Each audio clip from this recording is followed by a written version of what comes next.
ఉత్తర ప్రాంతం కలిసిగా దేవుడి వాక్యాన్ని చదువుకుందాం. పరిశుద్ధ గ్రంథంలోని మార్కు సువార్త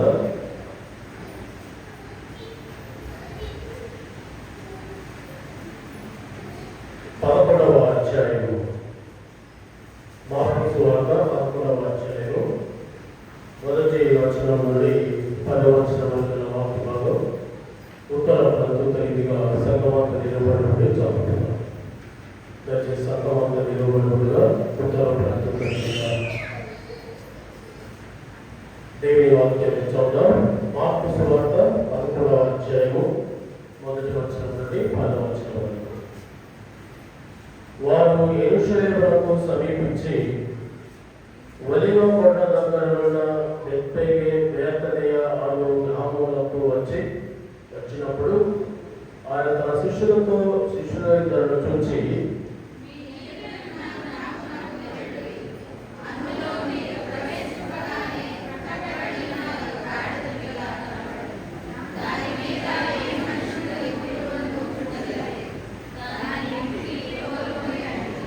ఎవడైనాను మీరెందుకు ఇలా చేయించున్నారని మేము అడిగిన ఎడల అది ప్రభువులకు కావలసినదని చెప్పుడి.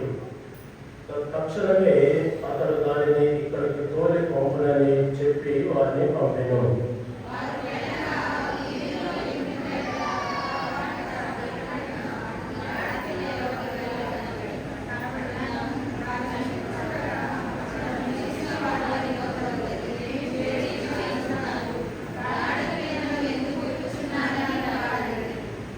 అందుకు శిష్యులు యేసు ఆజ్ఞాపించినట్టు వారితో చెప్పగా వారు పోనిచ్చిరి.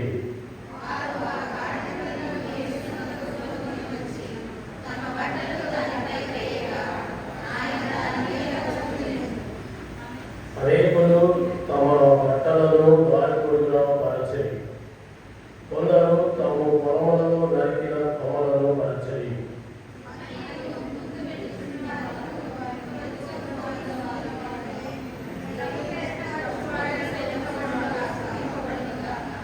ఆఖరి వచ్చిన అందరం కలిసి చూద్దాం. వచ్చుతున్న మన తండ్రైన దేవుని రాజ్యము స్తుతింపబడును గాక. సర్వోన్నతమైన స్థలములలో జయము అని కేకలు వేయుచుండేది.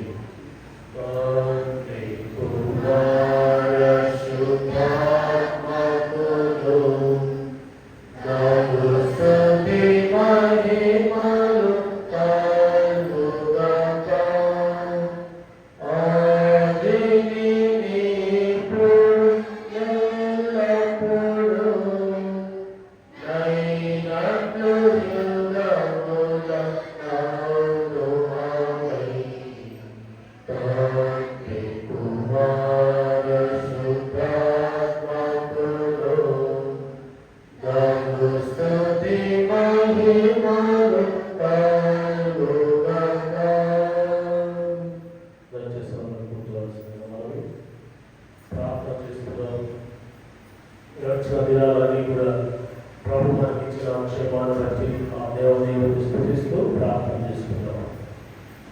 మన వ్యక్తిగత కుటుంబ జీవితంలో, మన సంఘ జీవితంలో ప్రభు చేసిన మేలులను బట్టి ఆ దేవునికి కృతజ్ఞతాస్తుతులు చెల్లిస్తూ ప్రార్థన చేసుకుందాం.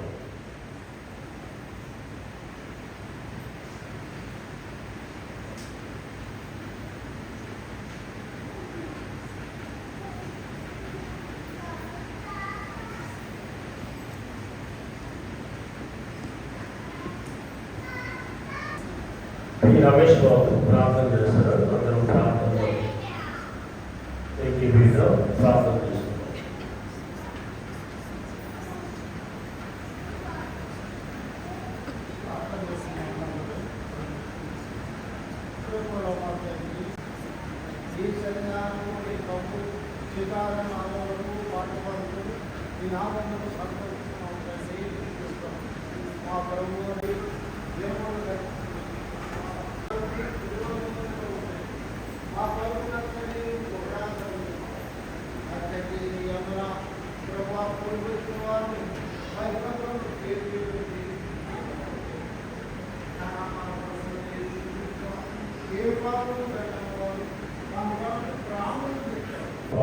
ఇష్టపడినట్లయితే మీరు ముందుకొచ్చి పాడవచ్చు. ప్రత్యేకమైన గీతుల పాడడానికి సిద్ధపడిన వాళ్ళు మీకు ముందుకొచ్చి పాడాలని భావిస్తున్నాను.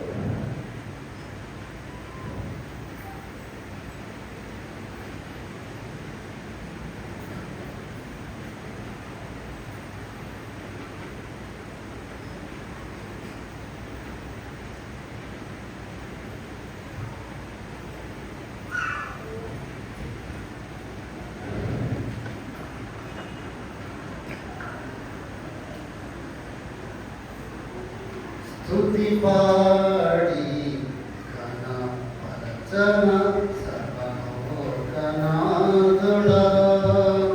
స్తుతి పాడి కనపరచన సర్వలోకనాథుడా,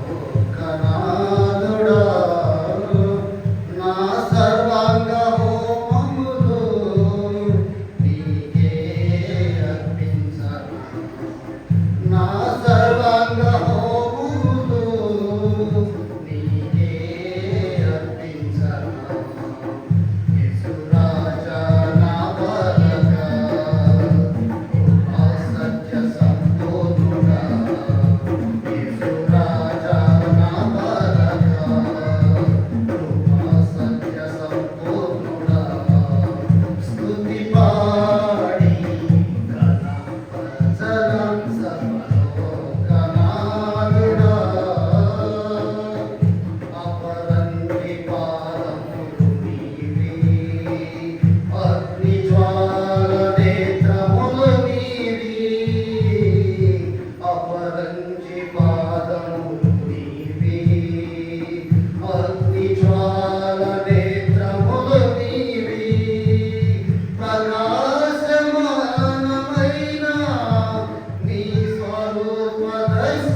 దయగల మహారాజు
ఈనాటి మన ధ్యాన పూర్వకమై ఏర్పాటు చేయబడిన దేవుని వాక్యాన్ని చదువుకుందాం.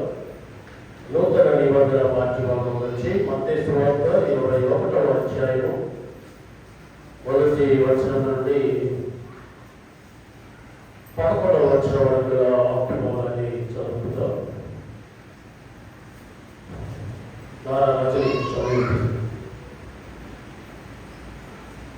మత్తయి సువార్త 21వ అధ్యాయము మొదటి వచనం నుండి 11వ వచనం వరకు వాక్య భాగము చదవగలుగుతాం.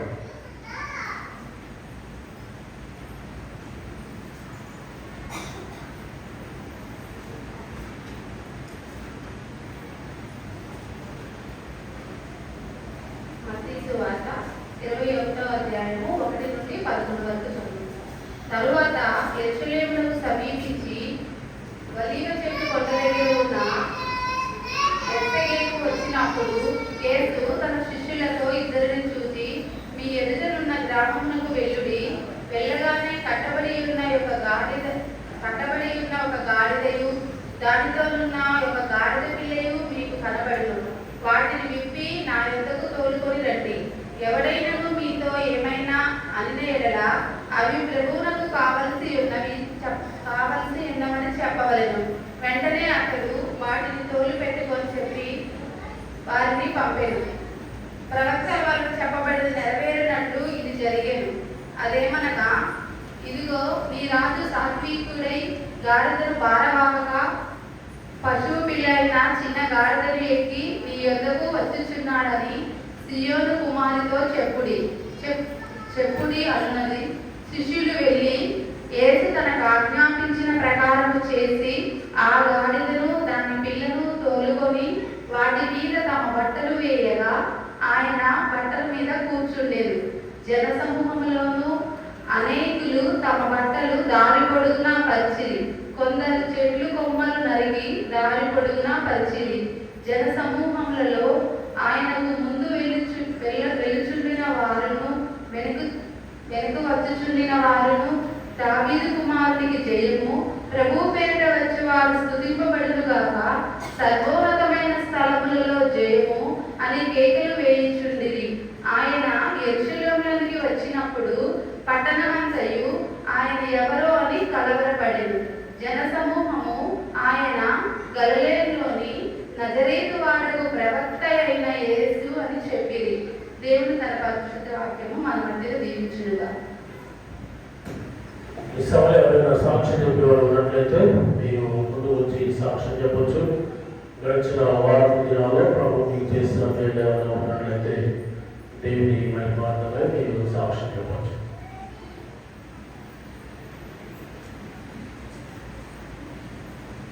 లేక మీకు ఏమైనా ప్రార్థన అవసరం ఉంటే, సంఘం ప్రార్థన చేయాలి అని అనుకుంటే మీ ప్రార్థన అవసరమైనా చెప్పచ్చు.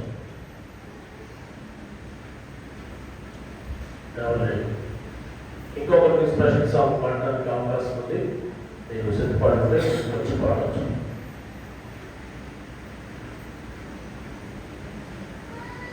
పాట పాడడం లేదు.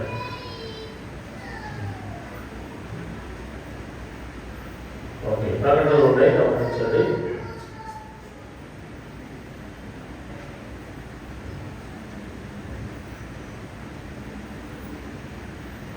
ఈరోజు రాత్రి 7:30 గంటలకు డ్యామ్ కాలనీలో పశుపతి వెంకటరామయ్య గారి ఇంటి దగ్గర కృతజ్ఞత కూడిక ఉంటుంది. ఈరోజు రాత్రి 7:30 గంటలకు సంఘస్థులందరూ కూడా రావాల్సిందిగా కుటుంబ సభ్యుల పక్షంగా మీకు మనం చేస్తున్నారు. తర్వాత 14వ తేదీ పశుపతి పాలనలో పశుపతి కుమారి వెంకయ్య వారింటి దగ్గర కుటుంబ ప్రార్థన రాత్రి 7:30 గంటలకు ఉంటుంది. 14వ తేదీ సోమవారం రాత్రి 7:30 గంటలకు కుమారు వారింట్లో జరిగే ప్రార్థన కూడికకు మిమ్మల్ని అందరూ కూడా కుటుంబ సభ్యుల పక్షంగా ఆహ్వానిస్తున్నారు. 15వ తేదీ రాజుపాలెంలో పూడూరి మనేదాసు రాస్తారు వారింటి దగ్గర కుటుంబ ప్రార్థన ఉంటుంది. 15వ తేదీ రాత్రి 7:30 గంటలకు సందర్శన అందరూ కూడా రావాల్సిందిగా మనవి. పశుపతి పాలెంలో 16వ తేదీ రాత్రి 7:30 గంటలకు పశుపతి మోషే సుబ్బాయమ్మ వారింటి జరిగే కుటుంబ ప్రార్థన ఉంటుంది. 16వ తేదీ రాత్రి 7:30 గంటలకు సమస్యలు అందరూ కూడా రావాల్సిందిగా మనవి. ఈ శిలువ శ్రమల ధ్యానాల్లో మనం ఈ రోజు నుంచి హోలీ వీక్లో ప్రవేశించాం. ఈ హోలీ వీక్లో ప్రభువారు చివరి రాత్రి విందు శిష్యులతో కూడా ఆచరించిన సందర్భాన్ని మనం జ్ఞాపకం చేసుకుంటూ 17వ తేదీ గురువారం రాత్రి ప్రభురాత్రి భోజన ఆరాధన ఉంటుంది.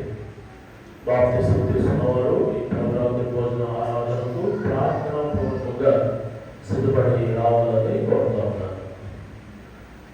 తర్వాత గుడ్ ఫ్రైడే ఆరాధన, శుభ శుక్రవారపు ఆరాధన ఉదయం 11 గంటలకు ప్రారంభమవుతుంది, 3 గంటలకు ముగించబడుతుంది. కనుక ప్రార్థనా పూర్వకంగా ఈ శుభ శుక్రవారపు ఆరాధనలో మీరు పాల్పొంపులు పొందాలని, మీకు తెలిసిన మీ స్నేహితులను ఇరుగు పొరుగు వారిని కూడా ఈ శుభ శుక్రవారపు ఆరాధనకి ఆహ్వానించాలని మీకు తెలియజేస్తున్నాను.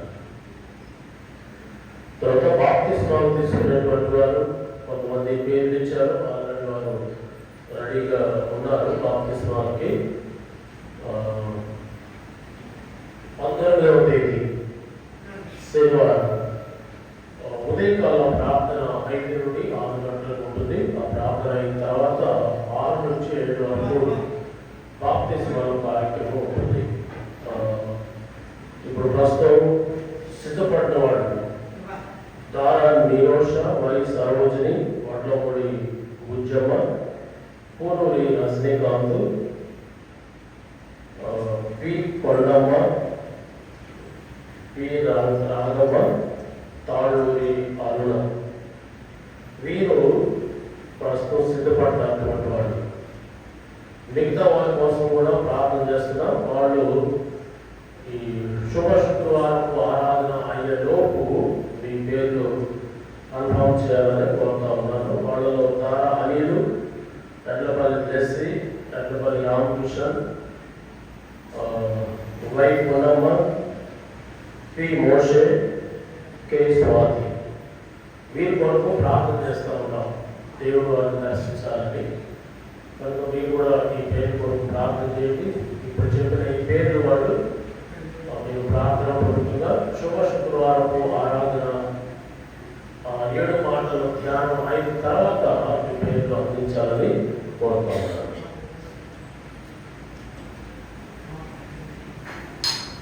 తర్వాత వచ్చే ఆదివారం, ఎన్నో ఆదివారం, 3వ ఆదివారం, ఈస్టర్ ఆదివారం ప్రభురాత్రి భోజన ఆరాధన ఉంటుంది. బాప్తిసం తీసుకున్న ప్రతి ఒక్కరు ఇందులో పాల్గొనాలి.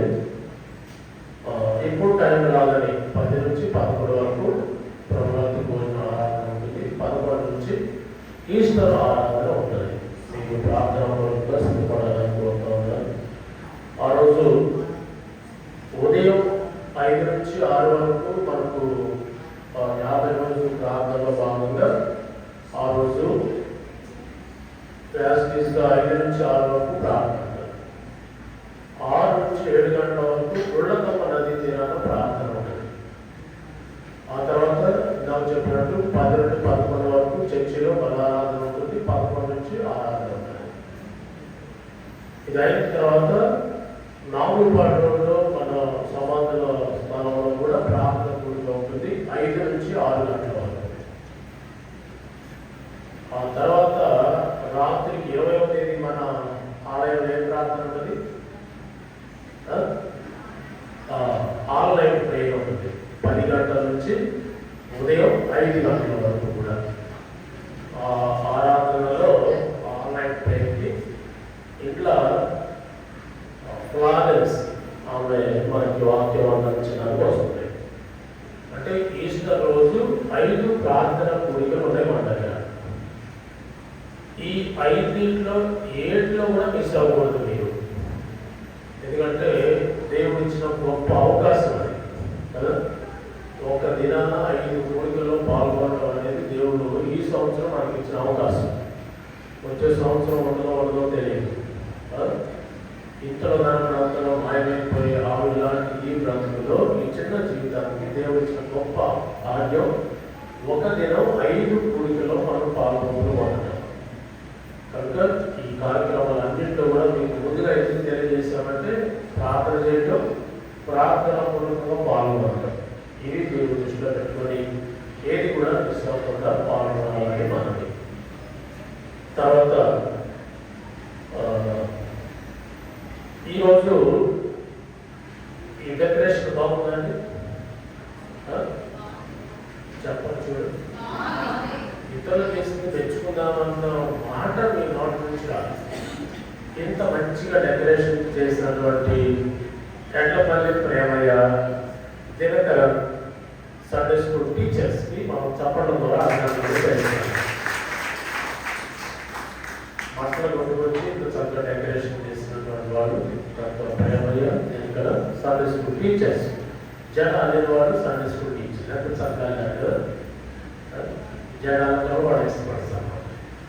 కనుక వీరిని అభినందిస్తున్నారు. దేవుడు వారిని దీవించాలని, ఆయన ఆరోగ్యాన్ని ఇవ్వాలని, ఇంకా ముందు డెకరేషన్లో మరింత చురుగ్గా మరింత అందంగా వాళ్ళు చేయాలని మీరందరూ వాళ్ళ కోసం ప్రార్థన చేయండి.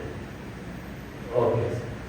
మట్టల ఆదివారంలో సండే స్కూల్ పిల్లలకి ఆహారం ఏర్పాటు చేసిన మొదటి వందనాలు. మీరు ఎవరైనా ఆరాధనకి కూడా ఇవ్వడానికి చెప్పినట్టు గుర్తు, మరి ఎవరు స్పందించాలి. గుళ్ళకమ్మ నదీ తీరానికి మనం పశుపతి సాల్మరాజు, సునీత మన ఫ్యామిలీ గుళ్ళకమ్మ నదీ తీరానికి టిఫిన్ అల్పాహారం మనకు ఏర్పాటు చేస్తారు. చర్చిలో ఎవరు చెప్పాలి, మీరు ప్రార్థన చేసి ఏ రూపంలో మీరు సహాయపడగలరు అనేది ఆలోచన చేసి తర్వాత చెప్పండి. ఈస్టర్ ఆరాధన చర్చిలో జరిగినప్పుడు ఆహారం, తర్వాత 6కి వేరే వాళ్ళు ఉన్నారు. నాలుగుపాట రోడ్లో రజనీ ఉంది. కనుక ఇప్పుడు మనకి ఈస్టర్ సండేకి చర్చిలో ఆహారం అవసరం అని ప్రార్థన చేయండి. దేవుని నామానికి స్తోత్రం. ఈ శిరోస్నామ ధ్యానాల్లో సహజంగా కొన్ని సంఘాల్లో ఏం జరుగుతుందంటే 40 రోజులు రోజుకోపింట్లో ప్రార్థన పెడతారు. కానీ మనకు అనుకోకుండా ఈ సంవత్సరం హోలీ వీక్లో ఈ కుటుంబ ప్రార్థన వరుసగా వచ్చినాయి. ఈ రోజు ఉంది, రేపు ఉంది, ఇట్లా వరుసగా ఉన్నాయి. అది మంచిది కూడా. మనం చర్చలో పెట్టుకుంటాం, కొంత మాత్రం ఇళ్ల దగ్గర పెడతారు. 40 రోజుల్లో ఆ సంఘ సభ్యులు ఇళ్ళన్నీ కవర్ చేస్తారు. ఒక రోజు 2-3 ఇళ్లలో కూడా పెట్టడం జరుగుతుంది. ప్రభుత్వమైతే అంతకుముందు నేను మీకు జ్ఞాపకం చేశాను, కానీ మనం ఎవరు స్పందించలేదు. మనం 3 పూటలు కూడా చర్చిలో పెట్టుకోవడం జరిగింది. కాబట్టి ప్రభుత్వమైతే ఈ హోలీ వీక్ ఈ సంవత్సరం అనుకోకుండా అన్నీ ఉన్నాయి. ప్రభుత్వమైతే వచ్చే సంవత్సరం మీరు ఆలోచన చేస్తే ముందుగానే మనం ఈ 50 రోజులు ఒక్కొక్క ఇంటి దగ్గర ఒక రోజు 2-3 ఇళ్ల దగ్గర అయినా పెట్టడానికి, అంటే చర్చి అనుభవం ఉంది, ఇళ్ల దగ్గర అనుభవం మనకు లేదు. కనుక ఇది ఒక అవకాశం, మీరు అలా ఉపయోగించుకొని ముందే చెప్తే అట్లా మనం ప్లాన్ చేసుకోవచ్చు. ఓకే. దేవుడి వాక్యాన్ని మన మీద అక్కడ లేచి నిలబడదాం. ఒక పాట పాడుకొని దేవుడి వాక్యాన్ని మనం ధ్యానం చేసుకుందాం. ముందుగా మనకి ప్రార్థన చేసినట్లుగా రవికుమార్ మాస్టర్ గారు మనకి వాక్యం అందించడానికి సిద్ధంగా ఉన్నారు. ఇంటర్మీడియట్ పాస్ అయిన వాళ్ళ సాక్షి చెప్పలేదే, దీవెన సరస్వతి సాక్షి చెప్పలేదు, ప్రార్థన చేశాం. తర్వాత కీర్తన స్వాతి అనిల్ ఆ అమ్మాయి పాస్ అయిందని చెప్పారు, సాక్షి చెప్పారు. ప్రార్థన అవసరంగా చెప్పడమే కాదు, దేవుడు కార్యం చేసిన తర్వాత సాక్షి చెప్పడం కూడా మంచిది. ఓకే, పాట పాడుతుందాం. ఒకసారి మీరు బెంచ్లో కొంచెం సర్దుకొని కూర్చోండి, గోడ వైపు కూర్చొని ఒకసారి గంగా బాగా జరుగుతుంది. ఆలయం చూస్తారు, ఈ బెంచ్ పక్కన కాళ్ళ చూసుకొని జరగాలి. ఇది కూడా అది ఎవరికి మీ ముగ్గురు దాటుకుని అవసరం ఎడగలగా ఆలోచన ఉన్నట్టు కొంచెం వాళ్ళ కాలు దగ్గర సీరియస్ చూసేది దీన్ని రాదండి అవుతుంది మంచివాడు ఏం చేతిలో వాడికి మంచిగా జరగాలి. ఇప్పుడు లేట్కి వచ్చినాడు అతను మీరు తోసుకొని ఎంత బాగుంటుంది కదా. మొబైల్ సంబంధించిన ఈరోజు మొబైల్ శాతం ఆసర శాతం బాగుంటుంది. ఇంకొక 60 మంది రావాలి. అది బాగలేదు కాదు. వెనక లైన్ రావాలి. అసలు ఆ పెంచేత ఖాళీ సురేష్ కూర్చున్నాను పెంచేత ఖాళీ ఉన్నట్టు పాట పాడుతుందో నాతో మాట్లాడే ప్రభావం కళ్ళు మూసుకొని ధ్యానపూర్వకంగా చప్పట్లో కొడుతూ పాట పాడుతాం. అందరూ కళ్ళు మూసుకుందాం. నాతో మాట్లాడే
సందర్భం ఈ వాక్యం ద్వారా నన్ను దర్శించిన ఆయన నాతో మాట్లాడాలని వచ్చిన వారు ప్రార్థన చేస్తున్నాను. మా ప్రభావ పరిశుద్ధుడా మీకు వందనాలు ఇస్తూ ఉంటాను. ఆరాధన క్రమంలో ఎంతవరకు తోడుగా ఉన్నారో మీకు స్తోత్రం ఆయన. తీసుకొచ్చిన విధానం బట్టి స్థుతిస్తున్నాను. ఇంకా రావాల్సిన కొరకు ప్రార్థన చేస్తున్నాను అయ్యా. మీరే వారిని నన్ను నడిపించుకుంటాను. ఇంతవరకు ఆరాధన క్రమంలో మాతో ఉన్నారు. ఇప్పుడు నేను ఈ వాక్యాన్ని ధ్యానిస్తున్నాను తండ్రి. మీరు మాతో మాట్లాడాలి. మీ కుమారుడు మీ పక్షంగా నిలబడుతుండగా రెండింత మీ ఆత్మతో మీ కుమారుడిని పొందుతారు. తన నోట మీ మాటలు ఉంచండి, వాటన్నిటిని మేము వినడానికి సహాయం చేయండి. ఈ వాక్యాన్ని ధ్యానిస్తున్నప్పుడు తండ్రి నిర్లక్ష్యంగా ఉండగా జాగ్రత్తగా ఉండగా మా దేహ ప్రణాత్మలను మీ వైపు నిమగ్నం చేసి శ్రద్ధగా మీ మాటలు వినడానికి సహాయం చేయండి. మీ కుమారుని బట్టి మార్చడం మా అందరి హృదయ ధ్యానంలో ఈ దృష్టికి అంగీకారం ఉన్నట్లు కృప చూపమని చదవబడిన వాక్య భాగం ద్వారా మీరే మాతో ముఖాముఖిగా సంభాషించమని యేసు నామమున ప్రార్థన చేయించున్నాను తండ్రి. ఆమేన్. ఆ రవికుమార్ మాస్టర్ మధ్య సిద్ధంగా ఉన్నారు. వారిని ప్రేమతో ఆహ్వానిస్తూ ఈ సమయాన్ని వారు తీసుకున్నా ఉన్నారు. దేవుని వాక్యాన్ని విని మేలుకుంటాం.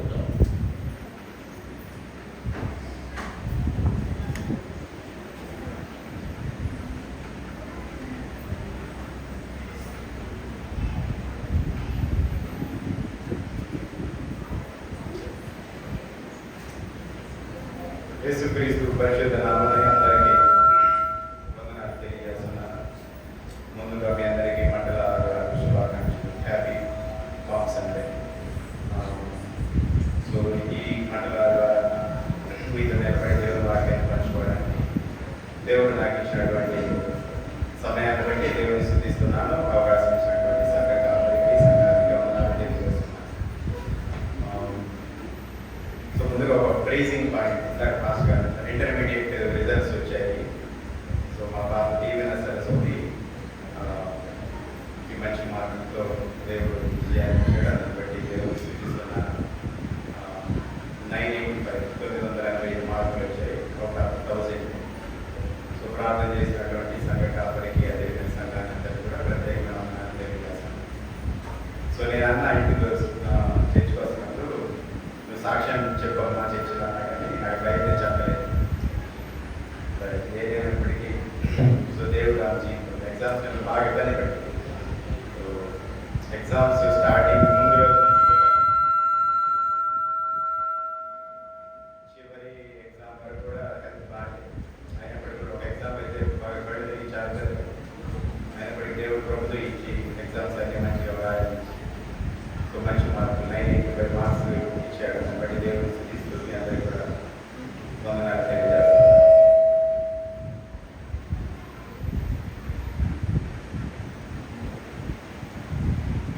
మనం అందరం సెలబ్రేట్ చేసుకుంటున్నట్టుగా ఈరోజు మండలం ఆదివారం పామ్ సండే.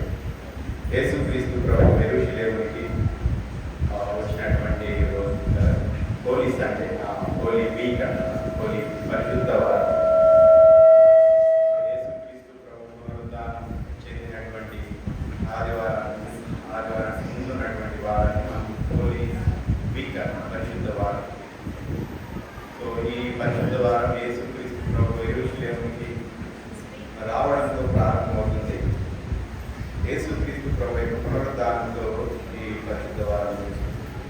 కాబట్టి మండల ఆదివారం యొక్క ప్రాముఖ్యతని మనం ఆలోచిస్తూ విశ్వాసులంగా దేవుని పిల్లలంగా సో దీని నుంచి మనం నేర్చుకోవాల్సినటువంటి ఆత్మీయ పాఠాలు మన జీవితాల్లో మనం అన్వయించుకోవడానికి, మన జీవితాల్లో విశ్వాసాలను మనం పాటించడానికి, అంత మాత్రమే కాదు యేసుక్రీస్తు ప్రభువుని ఎరుగని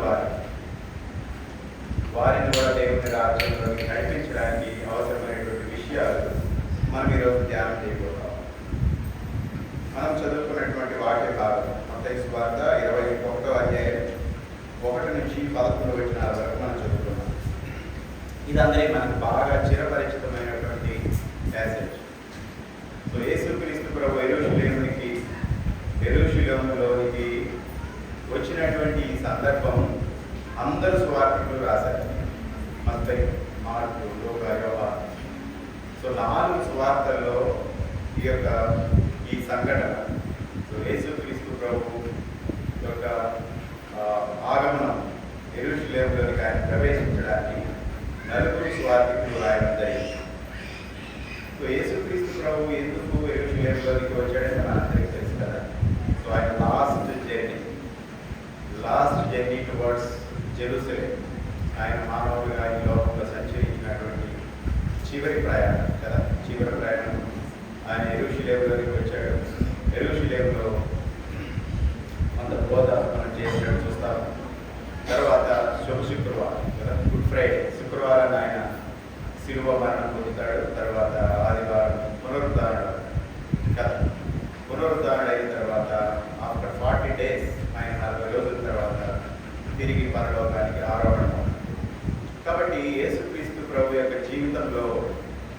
చివరి 6 రోజులు చాలా ప్రాముఖ్యమైనవి.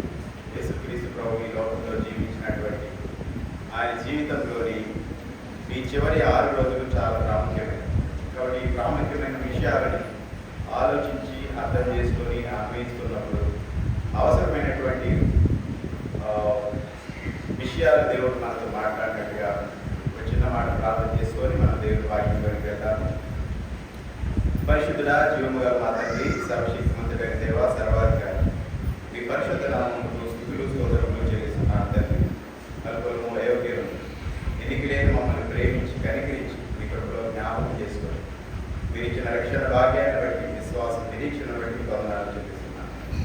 మీ మండలాల ద్వారా ప్రభావ మీ సన్నిధిలో మీ వాక్యాన్ని ధ్యానించడానికి, మీతో సమయం గడపడానికి ఇచ్చినటువంటి ప్రత్యేకమైనటువంటి సమయాన్ని బట్టి మీకు వేలాది వందనాలు చెల్లిస్తున్నాను. ఈ సమయంలో తండ్రి మీ వాక్యాన్ని మేము ధ్యానిస్తుండగా పరిశుద్ధాత్మ దేవ మీ సత్యాలను మా మధ్య ఉంచండి. పరిశుద్ధాత్మ దేవ మీరు నా ద్వారా నాతో మాతో మాట్లాడండి తండ్రి. మాకు అవసరమైన విషయాలు మీరే మాకు మీ పరలోక సింహాసనం నుంచి బోధించండి తండ్రి. నాయన మీరు మాట్లాడుతుండగా వినగలిగినటువంటి మనసును మాకు దయచేయండి నాయన తండ్రి. మేము వినడానికి విని వాటిని అవలంబించడానికి కావాల్సిన మీ కృపను దయచేయండి. సమయమంతా మీకు మనకరంగా మాకు ఆశీర్వాదకరంగా జరిగించు. యేసుక్రీస్తు పరిశుద్ధ నామమున స్తుతించి ప్రార్థించి వేడుకుంటున్నాను తండ్రి. ఆమేన్.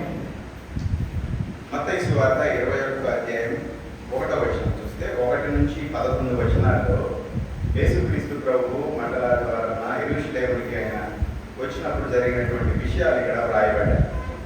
మొదటి వచనం చూస్తే మనం తరువాత యెరూషలేమును సమీపించి ఒలీవ చెట్ల కొండ దగ్గర ఉన్న బేత్పగేకు వచ్చినప్పుడు, బేత్పగే చాలా ముఖ్యమైనటువంటి ప్రదేశం. బేత్పగే హిస్టారికల్గా అది ఏమని యూదులు ఆలోచిస్తారంటే, యూదులు అప్పుడు రోమా సామ్రాజ్యంలో ఉన్నారు కదా. రోమా సామ్రాజ్యం అనే కంటే కూడా రోమీయుల యొక్క పరిపాలనలో ఉన్నారు. రోమీయుల యొక్క పరిపాలనలో యూదులు పరిపాలించబడతా ఉన్నారు కదా. మన దేశాన్ని కూడా బ్రిటిష్ వారు పరిపాలించారు. సో దాదాపు 200 సంవత్సరాలు బ్రిటిష్ వారు పరిపాలించిన తర్వాత మనకి ఆగస్ట్ 15, 1947 మనకి స్వతంత్రం వచ్చింది. సో అలాగే యూదులు ఆ కాలంలో రోమీయులతో పరిపాలించబడుతున్నారు. సో రోమా ప్రభుత్వం ఉన్నటువంటి రోజులైతే అప్పుడు దాదాపు వాళ్ళు 150 నుంచి 200 సంవత్సరాలు యూదులు రోమీయుల పరిపాలనలో ఉన్నారు. 150 నుంచి 200 సంవత్సరాలు అప్పటికే వాళ్ళు యూదుల పరిపాలన, రోమీయుల పరిపాలనలో ఉన్నారు కదా. రోమా గవర్నర్ పిలాతు. సో అటువంటి పరిస్థితుల్లో యూదులు చాలా ఇబ్బందికర పరిస్థితుల్లో ఉన్నారు. వాళ్ళకి స్వతంత్రం లేదు. వాళ్ళు రోమీయుల బానిసలుగా ఉంటున్నారు. సో రోమా ప్రభుత్వంలో రోమా బానిసత్వం కదా, వాళ్ళకి ఇష్టం లేదు. సో చాలా మంది తిరుగుబాటు చేశారు రోమా ప్రభుత్వం మీద. రోమా ప్రభుత్వం నుంచి మాకు విముక్తి కావాలి, విడుదల కావాలి. అటువంటి వాళ్ళలో బరబ్బా విన్నాం, బరబ్బా. సో వీళ్ళ నమ్మకం ఏంటంటే, యూదుల నమ్మకం ఈ బేత్పగే అనే ప్రదేశం నుంచి యూదులకు రాజు వస్తాడు. ఆ యూదుల రాజు మమ్మల్ని ఈ యొక్క రోమా ప్రభుత్వం చెరలో కదా మమ్మల్ని విడుదల చేస్తాడనేటువంటి ఒక నమ్మకం ఉండేది. అందుకే వాళ్ళు తర్వాత వచ్చినప్పుడు తర్వాత వాళ్ళు చేసినటువంటి విషయాలు మనం గమనిస్తాం. కాబట్టి బేత్పగే అనేది ఒక ప్రత్యేకమైనటువంటి ప్రదేశంగా మనం చూడాలి. సో యేసుక్రీస్తు ప్రభు బేత్పగేకి వచ్చినప్పుడు ఏం చేస్తాడని మనకు తెలుసు కదా. 2 శిష్యులతో చెప్తాడు, మీ ఎదురు ఉన్న గ్రామానికి వెళ్ళండి, అక్కడ ఒక గాడిద వాటిని తీసుకొని రండి అని చెప్పడం. అవి తీసుకొచ్చిన తర్వాత వాటి మీద వారి కట్టలు వేసినప్పుడు వాటి మీద ఆయన యెరూషలేముకి ఎంట్రీ ఇస్తాడు. యెరూషలేముకి ఆయన ప్రవేశిస్తాడు. యెరూషలేముకి ప్రవేశించినప్పుడు జరిగినటువంటి విషయాలను మనం అక్కడ చూస్తాము. తర్వాత 4వ వచనం చూస్తే, ప్రవక్త వలన చెప్పబడింది నెరవేరినట్టు ఇది జరిగేను. అదేమనగా, ఇదిగో నీ రాజు సాత్వికుడై గాడిదను, ఆరవాహక పశువు పిల్లవైన చిన్న గాడిదను ఎక్కి నీ వద్దకు వచ్చుచున్నాడని సీయోను కుమారుతో చెప్పుడి అని. ఇక్కడ మత్తయి రాస్తూ ఈ సువార్త ఒక ప్రవచనాన్ని ఇక్కడ కోట్ చేస్తున్నట్టుగా మనం చూస్తాం. అక్కడ చూస్తాం కదా 4వ వచనంలో, ప్రవక్త వలన చెప్పబడిన నెరవేరునట్టు, ప్రవక్త వలన చెప్పబడినది నెరవేరునట్టు. యేసుక్రీస్తు ప్రభు యొక్క జీవితం గురించి ప్రవక్తలు పాత నిబంధన కాలంలో చెప్పారు. సో లేఖనాలు అంటారు. లేఖనాలు అంటే ప్రెడామినెంట్లీ ప్రాథమికంగా లేఖనాలు, ప్రవచనాలు, కీర్తనలు. పాత నిబంధన అంతా లేఖనాలుగా వ్యవహరిస్తారు. కానీ ప్రాముఖ్యంగా ప్రవచనం అన్న వెంటనే ప్రవచనాలు, ప్రాఫెసీస్. సో చాలా మంది ప్రవక్తలు, కీర్తనకారుడు కదా. సో వీళ్ళు మాట్లాడిన మాటలన్నీ మన లేఖనాలు అంటారు. సో లేఖనాలలో చెప్పబడినట్టుగా ఇది జరిగింది అని ఆయన రాస్తారు. రాసు ఒక ప్రవక్తని ఇక్కడ కోట్ చేశాడు. ఆయన ఏమి ప్రవక్త అంటే జకర్యా కదా. జకర్యా ప్రవక్త చెప్పబడినటువంటి మాటలు ఇక్కడ ఆయన రాస్తాడు. 5వ వచనం, ఇదిగో నీ రాజు సాత్వికుడై గాడిదను ఆరవాహక పశువులైన చిన్న గాడిదను ఎక్కి నీ వద్ద కూర్చున్నాడని సీయోను కుమారుతో చెప్పుడి. సో లేఖనాలు యేసుక్రీస్తు ప్రభు యొక్క జీవితంలోని అన్ని విషయాలని ప్రస్ఫుటంగా చెప్పాడు. సో దేవుడు తన ప్రవక్తల ద్వారా యేసుక్రీస్తు ప్రభు యొక్క జననం, యేసుక్రీస్తు ప్రభు యొక్క జీవితం, యేసుక్రీస్తు ప్రభు యొక్క మరణం, యేసుక్రీస్తు ప్రభు యొక్క పునరుద్ధానం, ఆయన జననం, ఆయన జీవితం, ఆయన మరణం, ఆయన పునరుద్ధానం, ఈ 4 ప్రధానమైనటువంటి ఘట్టాలు యేసుక్రీస్తు ప్రభు జీవితం. సో వీటన్నిటిని కూడా యేసుక్రీస్తు ప్రభు యొక్క గురించినటువంటి విషయాలన్నిటిని కూడా దేవుడు తన ప్రవక్తల ద్వారా ముందుగానే బయలుపరిచాడు. సో ఇక్కడ చెప్పబడినటువంటి జకర్యా ప్రవక్త చెప్పబడినటువంటి మాట దాదాపు ఇప్పటికి కాదు, యేసుక్రీస్తు ప్రభు యెరూషలేములోకి రావడం జరిగినప్పుడు కంటే దాదాపు 570 నుంచి 600 సంవత్సరాల క్రితం చెప్పబడినటువంటి మాట. జకర్యా ప్రవక్త కాలం, చెర తర్వాత ప్రవక్తలు జకర్యా కదా. మనకు చెర ముందు ప్రవక్తలు ఉన్నారు. చెర అంటే ఇశ్రాయేలీయులు చెరలోకి వెళ్ళక ముందు ప్రవక్తలు ఉన్నారు. వారు చెరలో నుంచి బయటకు వచ్చిన తర్వాత ప్రవక్తలు. సో జకర్యా ద్వారా చెప్పబడినటువంటి ప్రవచనాన్ని ఇక్కడ మత్తయి కోట్ చేస్తా ఉన్నాడు, మత్తయి ప్రస్తావిస్తా ఉన్నాడు. ఆ ప్రవచనం ఏంటి అంటే, ఇదిగో నీ రాజు సాత్వికుడై గాడిదను ఆరవాహక పశువులైన చిన్న గాడిదను ఎక్కి నీ యొద్దకు వచ్చుచున్నాడని సీయోను కుమారుతో చెప్పుడి. ఇది రాయడంలో మత్తయి యొక్క ఉద్దేశం ఏంటంటే, యేసుక్రీస్తు ప్రభు యూదులకు రాజు. సో 4 సువార్తికులు కూడా యేసుక్రీస్తు ప్రభు జీవితాన్ని రాసినప్పుడు 4 కోణాల్లో రాశారు. మత్తయి ఏ ఉద్దేశంతో లేదు, ఏ కోణంలో యేసుక్రీస్తు ప్రభు చరిత్రను రాశాడంటే, ఈయనని యూదులకు రాజుగా పరిచయం చేస్తాడు. మార్కు వచ్చే వరకు మార్కు సహజం ప్రాథమికంగా పేతురు మార్కుతో రాయించి రోమిలకు పంపించాడంట. అందుకే త్వరగా రాసి పంపిస్తారు. తర్వాత లోక అన్యులను ఉద్దేశించి రాయబడింది. యోహాను సువార్త వచ్చే వరకు చెదరిపోయినటువంటి 12 గోత్రాలు, ఎన్ని టైమ్స్ అంటే దాదాపు యేసుక్రీస్తు ప్రభు పునరుద్ధారణై పరలోకానికి వెళ్ళిన తర్వాత ఆ శతాబ్దం చివరిలో రాయబడినటువంటి సువార్త యోహాను సువార్త. సో 4 సువార్తలు 4 కాలాలలో 4 ఉద్దేశాలతో రాయబడినట్టుగా మనం చూస్తాం. మత్తయి యొక్క ఉద్దేశం ఏంటి అంటే, ఇక్కడ మత్తయి ఆయన రాయడమే, అందుకే ఆయన ఫస్ట్ చాప్టర్లోనే అబ్రహాము కుమారుడు దావీదు కుమారుడు యేసుక్రీస్తు ప్రభు వంశావళితో ప్రారంభిస్తాడు. సో మత్తయి యొక్క ఉద్దేశం ఏంటి అంటే, మత్తయి ఆయన సువార్త రాయడంలో ఆయన ఉద్దేశం ఏంటంటే, యేసుక్రీస్తు ప్రభువును యూదులకు రాజుగా ఆయన అభివర్ణిస్తాడు. ఈయన ఎవరో కాదు, మీ రాజే అనే విధానంలో ఆయన రాస్తాడు. అందుకని చెప్పేసి ఈయన జకర్యా ప్రవక్త మాట్లాడినటువంటి మాటను ఇక్కడ ప్రస్తావిస్తాడు.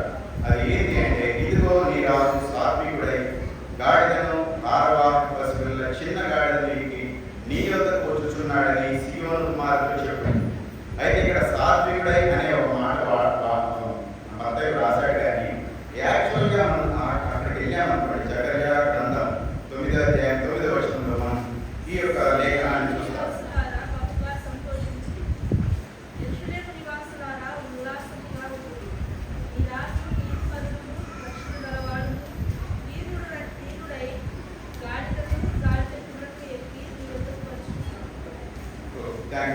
చూస్తే మనకి జకర్యా గ్రంథం 781 పేజీ, కొన్ని పేజీలు వెనక్కి తిరిగితే మనకు కనబడుతుంది. 781 పేజీలో జకర్యా 9వ అధ్యాయం 9వ వచనంలో ఈ మాట సేమ్ ఇదే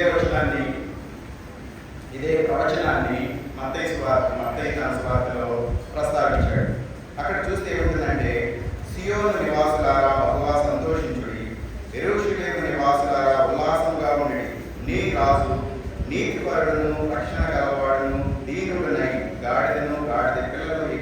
నీ ఎదురు వచ్చుచున్నాడు.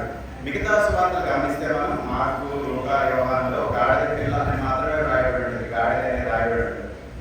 ఎగ్జాక్ట్గా మత్తయి ఈ జకర్యా గ్రంథంలో నుంచి తీసుకున్నాడు. జకర్యా గ్రంథంలో నుంచి తీసుకున్నాడు కాబట్టి గాడిద పిల్ల అనేది ఆయన మాత్రమే ప్రస్తావిస్తాడు. ఇక్కడ ఏమంటాడంటే యేసు ప్రభు అయిన దేవుడు జకర్యా ద్వారా ఇశ్రాయేలుతో మాట్లాడినటువంటి మాట, దేవుడు తన ప్రవక్త అయినటువంటి జకర్యా ద్వారా ఇశ్రాయేలీయులతో మాట్లాడినటువంటి మాట. సియోను నివాసులారా బహుగా సంతోషించుడు. సియోను నివాసులు అంటే యెరూషలేములో ఉన్నటువంటి వారు. సియోను దేవుని యొక్క పట్టణం, యెరూషలేము నివాసులు, యెరూషలేము పరిశుద్ధ పట్టణం, రెండో ఒకటే. కాబట్టి యెరూషలేము నివాసులారా, సియోను నివాసులారా, మీరందరూ సంతోషించండి, ఉల్లసించుడి. ఎందుకు అంటే నీ రాజు నీతిపరుడును రక్షణ గలవాడును దీనుడనై గాడిద పిల్లను ఎక్కి నీ వద్దకు వచ్చుచున్నాడు. నీ రాజు ఎవరో వస్తుంది? నీ రాజే.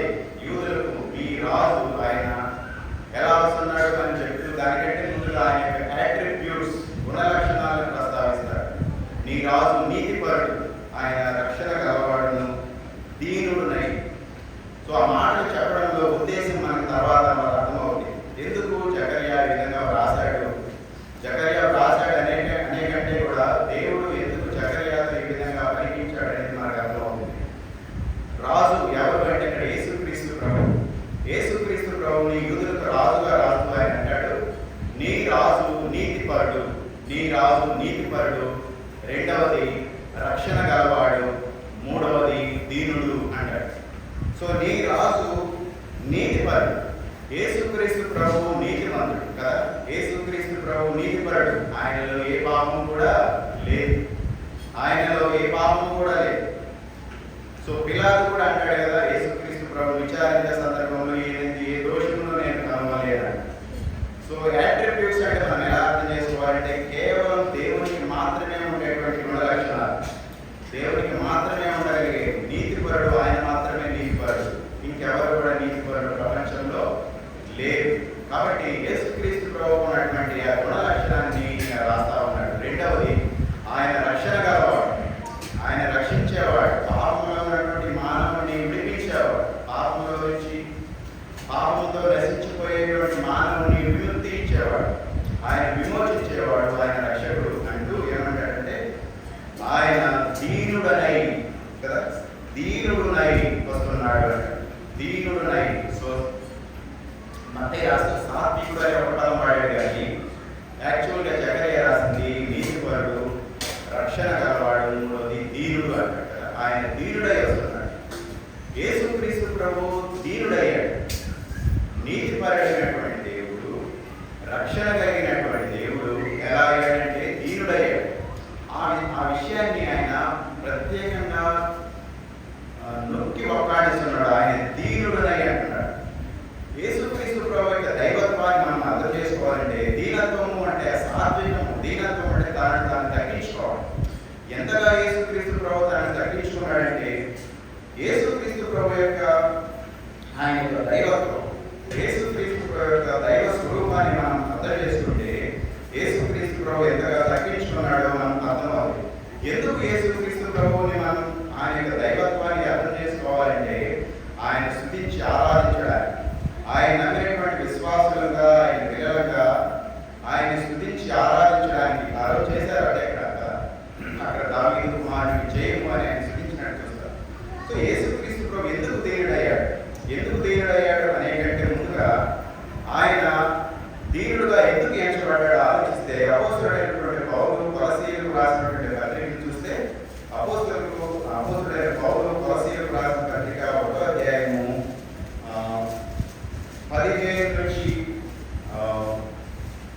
15 నుంచి నేను చదువుకొని వచ్చిన అవసరం చూడాలి. కొలసీయులకు రాసిన పత్రిక 1వ అధ్యాయం 15. ఆయన అదృశ్య దేవుని స్వరూపి సర్వ సృష్టికి ఆది సంభూతుడై ఉన్నాడు. ఆయన అదృశ్య దేవుని స్వరూపం యేసుక్రీస్తు ప్రభు. ఆయన సర్వ సృష్టికి ఆది సంభూతుడు. ఏలయనగా ఆకాశమందున్నవి, భూమి యందున్నవి, దృశ్యమైనవి కానీ అదృశ్యమైనవి కానీ ఆయన సింహాసనములైనను, ప్రభుత్వములైనను, ప్రధానులైనను సృష్టింపబడినను, సర్వమును ఆయన యందు సృష్టింపబడినను, సర్వమును ఆయన ద్వారాను ఆయన బట్టి సృష్టింపబడి. ఆయన అన్నిటికంటే ముందుగా ఉన్నవాడు, ఆయనే సమస్తమునకు ఆధారభూతుడు. సంఘము అనే శరీరముకు ఆయనే శిరస్సు.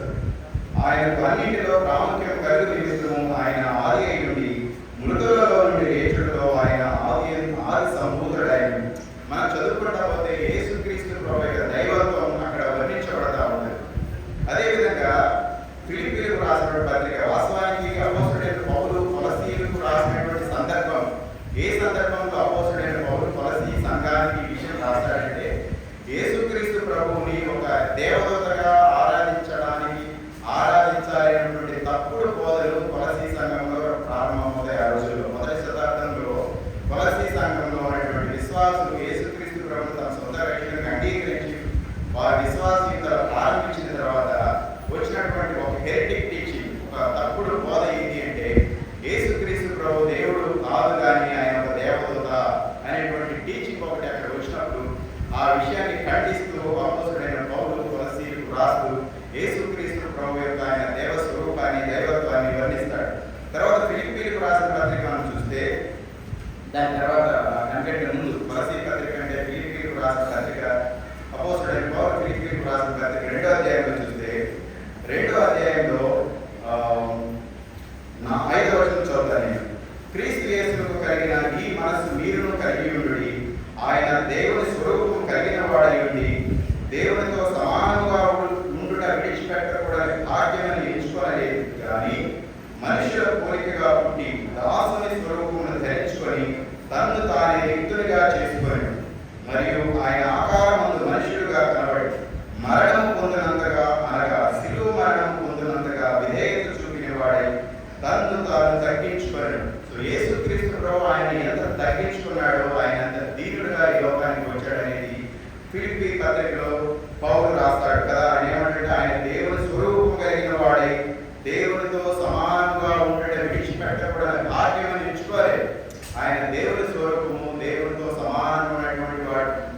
ఈ రోజుల్లో క్రైస్తవ సమాజంలో బయట కాదు క్రైస్తవ సమాజంలో, క్రిస్టియన్ కమ్యూనిటీస్లో ఉన్నటువంటి ఒక హెరిటిక్ టీచింగ్, ఒక తప్పుడు బోధ ఏంటి అంటే, యేసుక్రీస్తు ప్రభు దేవుడు కాదు, యేసుక్రీస్తు ప్రభు దేవుడి కుమారుడు మాత్రమే కానీ దేవుడు కాదు. వేరే నాన్ క్రిస్టియన్స్ లో లేనిగా ఉంది బోధ. ఈవెన్ క్రిస్టియన్ కమ్యూనిటీస్ లో కూడా క్రైస్తవులుగా చెప్పబడుతున్నటువంటి సంఘాలలో మనం కొన్ని చోటి బోధిస్తాం, యేసుక్రీస్తు ప్రభు దేవుడు కాదు, ఆయన దేవుని కుమారుడు మాత్రమే అనే పరిస్థితులు ఉంటుంది. కాబట్టి విశ్వాసులుగా ఇటువంటి తప్పుడు బోధలకి వెళ్లకుండా, వాటికి లోనవ్వకుండా ఉండడానికి మనకి ఈ విషయాలు అవసరం. అందుకే ఆయనంటూ ఆయన దేవుని స్వరూపం కలిగిన వాడు అని మనకి వెంటనే ఏమంటే, ఆయన దేవునితో సమానంగా ఉన్నవాడు అంట. కాబట్టి యేసుక్రీస్తు ప్రభు యొక్క దైవత్వాన్ని తగ్గించడానికి లేదు. యేసుక్రీస్తు ప్రభు యెహోవా దేవుడు, పెద్ద దేవుడు, యేసుక్రీస్తు ప్రభు చిన్న దేవుడు అనేటువంటి హెరిటిక్ టీచింగ్స్, తప్పుడు సిద్ధాంతాలు బయలుదేరుతున్నటువంటి రోజుల్లో ఉన్న మనం మన విశ్వాసాన్ని కాపాడుకోవడానికి లేఖనాలను పరిశీలించాల్సినటువంటి అవసరం ఉంది. కాబట్టి ఆయన దేవునితో సమానంగా ఉండే భాగ్యాన్ని విడిచిపెట్టుకున్నాడు కదా. విడిచిపెట్టుకుని ఏమయ్యాడు? మనుష్యుని పోలికగా పుట్టాడు. యేసుక్రీస్తు ప్రభు ఎంతగా తను తగ్గించుకున్నాడు అనేది మనం ఇక్కడ గమనిస్తాం. ఆయన దీనుడు, ఆయన నీతిపరుడు, రక్షణ గలవాడేంటి, తనని తాను తగ్గించుకున్న విధానం మనం చూస్తున్నాం ఇక్కడ కదా. ఏమంటాడు? ఆయన మనుష్యులుగా పుట్టాడు, మనుష్యుని పోలికగా పుట్టాడు. తర్వాత దాసుని స్వరూపం ధరించుకోడు కదా, దాసుని స్వరూపాన్ని ధరించుకున్నాడు ఆయన. చూస్తాం మనం, ఆయన తన శిష్యుల పాదాలు కడుగుతున్నటువంటి దాసుని పని చేసినట్టుగా మనం చూస్తాం. సో దాసుని స్వరూపం ధరించుకొని తర్వాత ఏమంటాడు? తనను తానే రిక్తులుగా చేసుకోవడం. రిక్తులుగా చేసుకోవడం అంటే బికమింగ్ ఎంప్టీ హ్యాండ్స్, చేతిలో అధికారం నుండి కూడా దాన్ని ఉపయోగించుకోలేకపోవడం. రిక్తుడు, చేతగాని తనం కాదు కదా, చేతగాని తనం కాదు కానీ చేయగలిగి చేయలేకపోవడం, చేయలేకపోవడం కాదు, చేయగలిగి కూడా చేయకుండా ఉండడం. తన చేతుల అధికారం, సర్వాధికారి అయినటువంటి యేసుక్రీస్తు ప్రభు తన అధికారాన్ని అంతటినీ వదిలేశాడు, ఉపయోగించగలేదు అన్నమాట. సో తనని తాను రిక్తులుగా చేసుకొని ఆకారం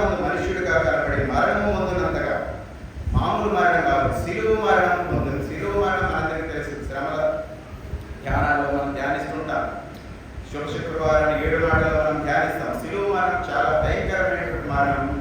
అంత మాత్రమే కాదు, కానీ ఇది చాలా హేయమైనటువంటి మరణం, చాలా హేయమైనటువంటి మరణం.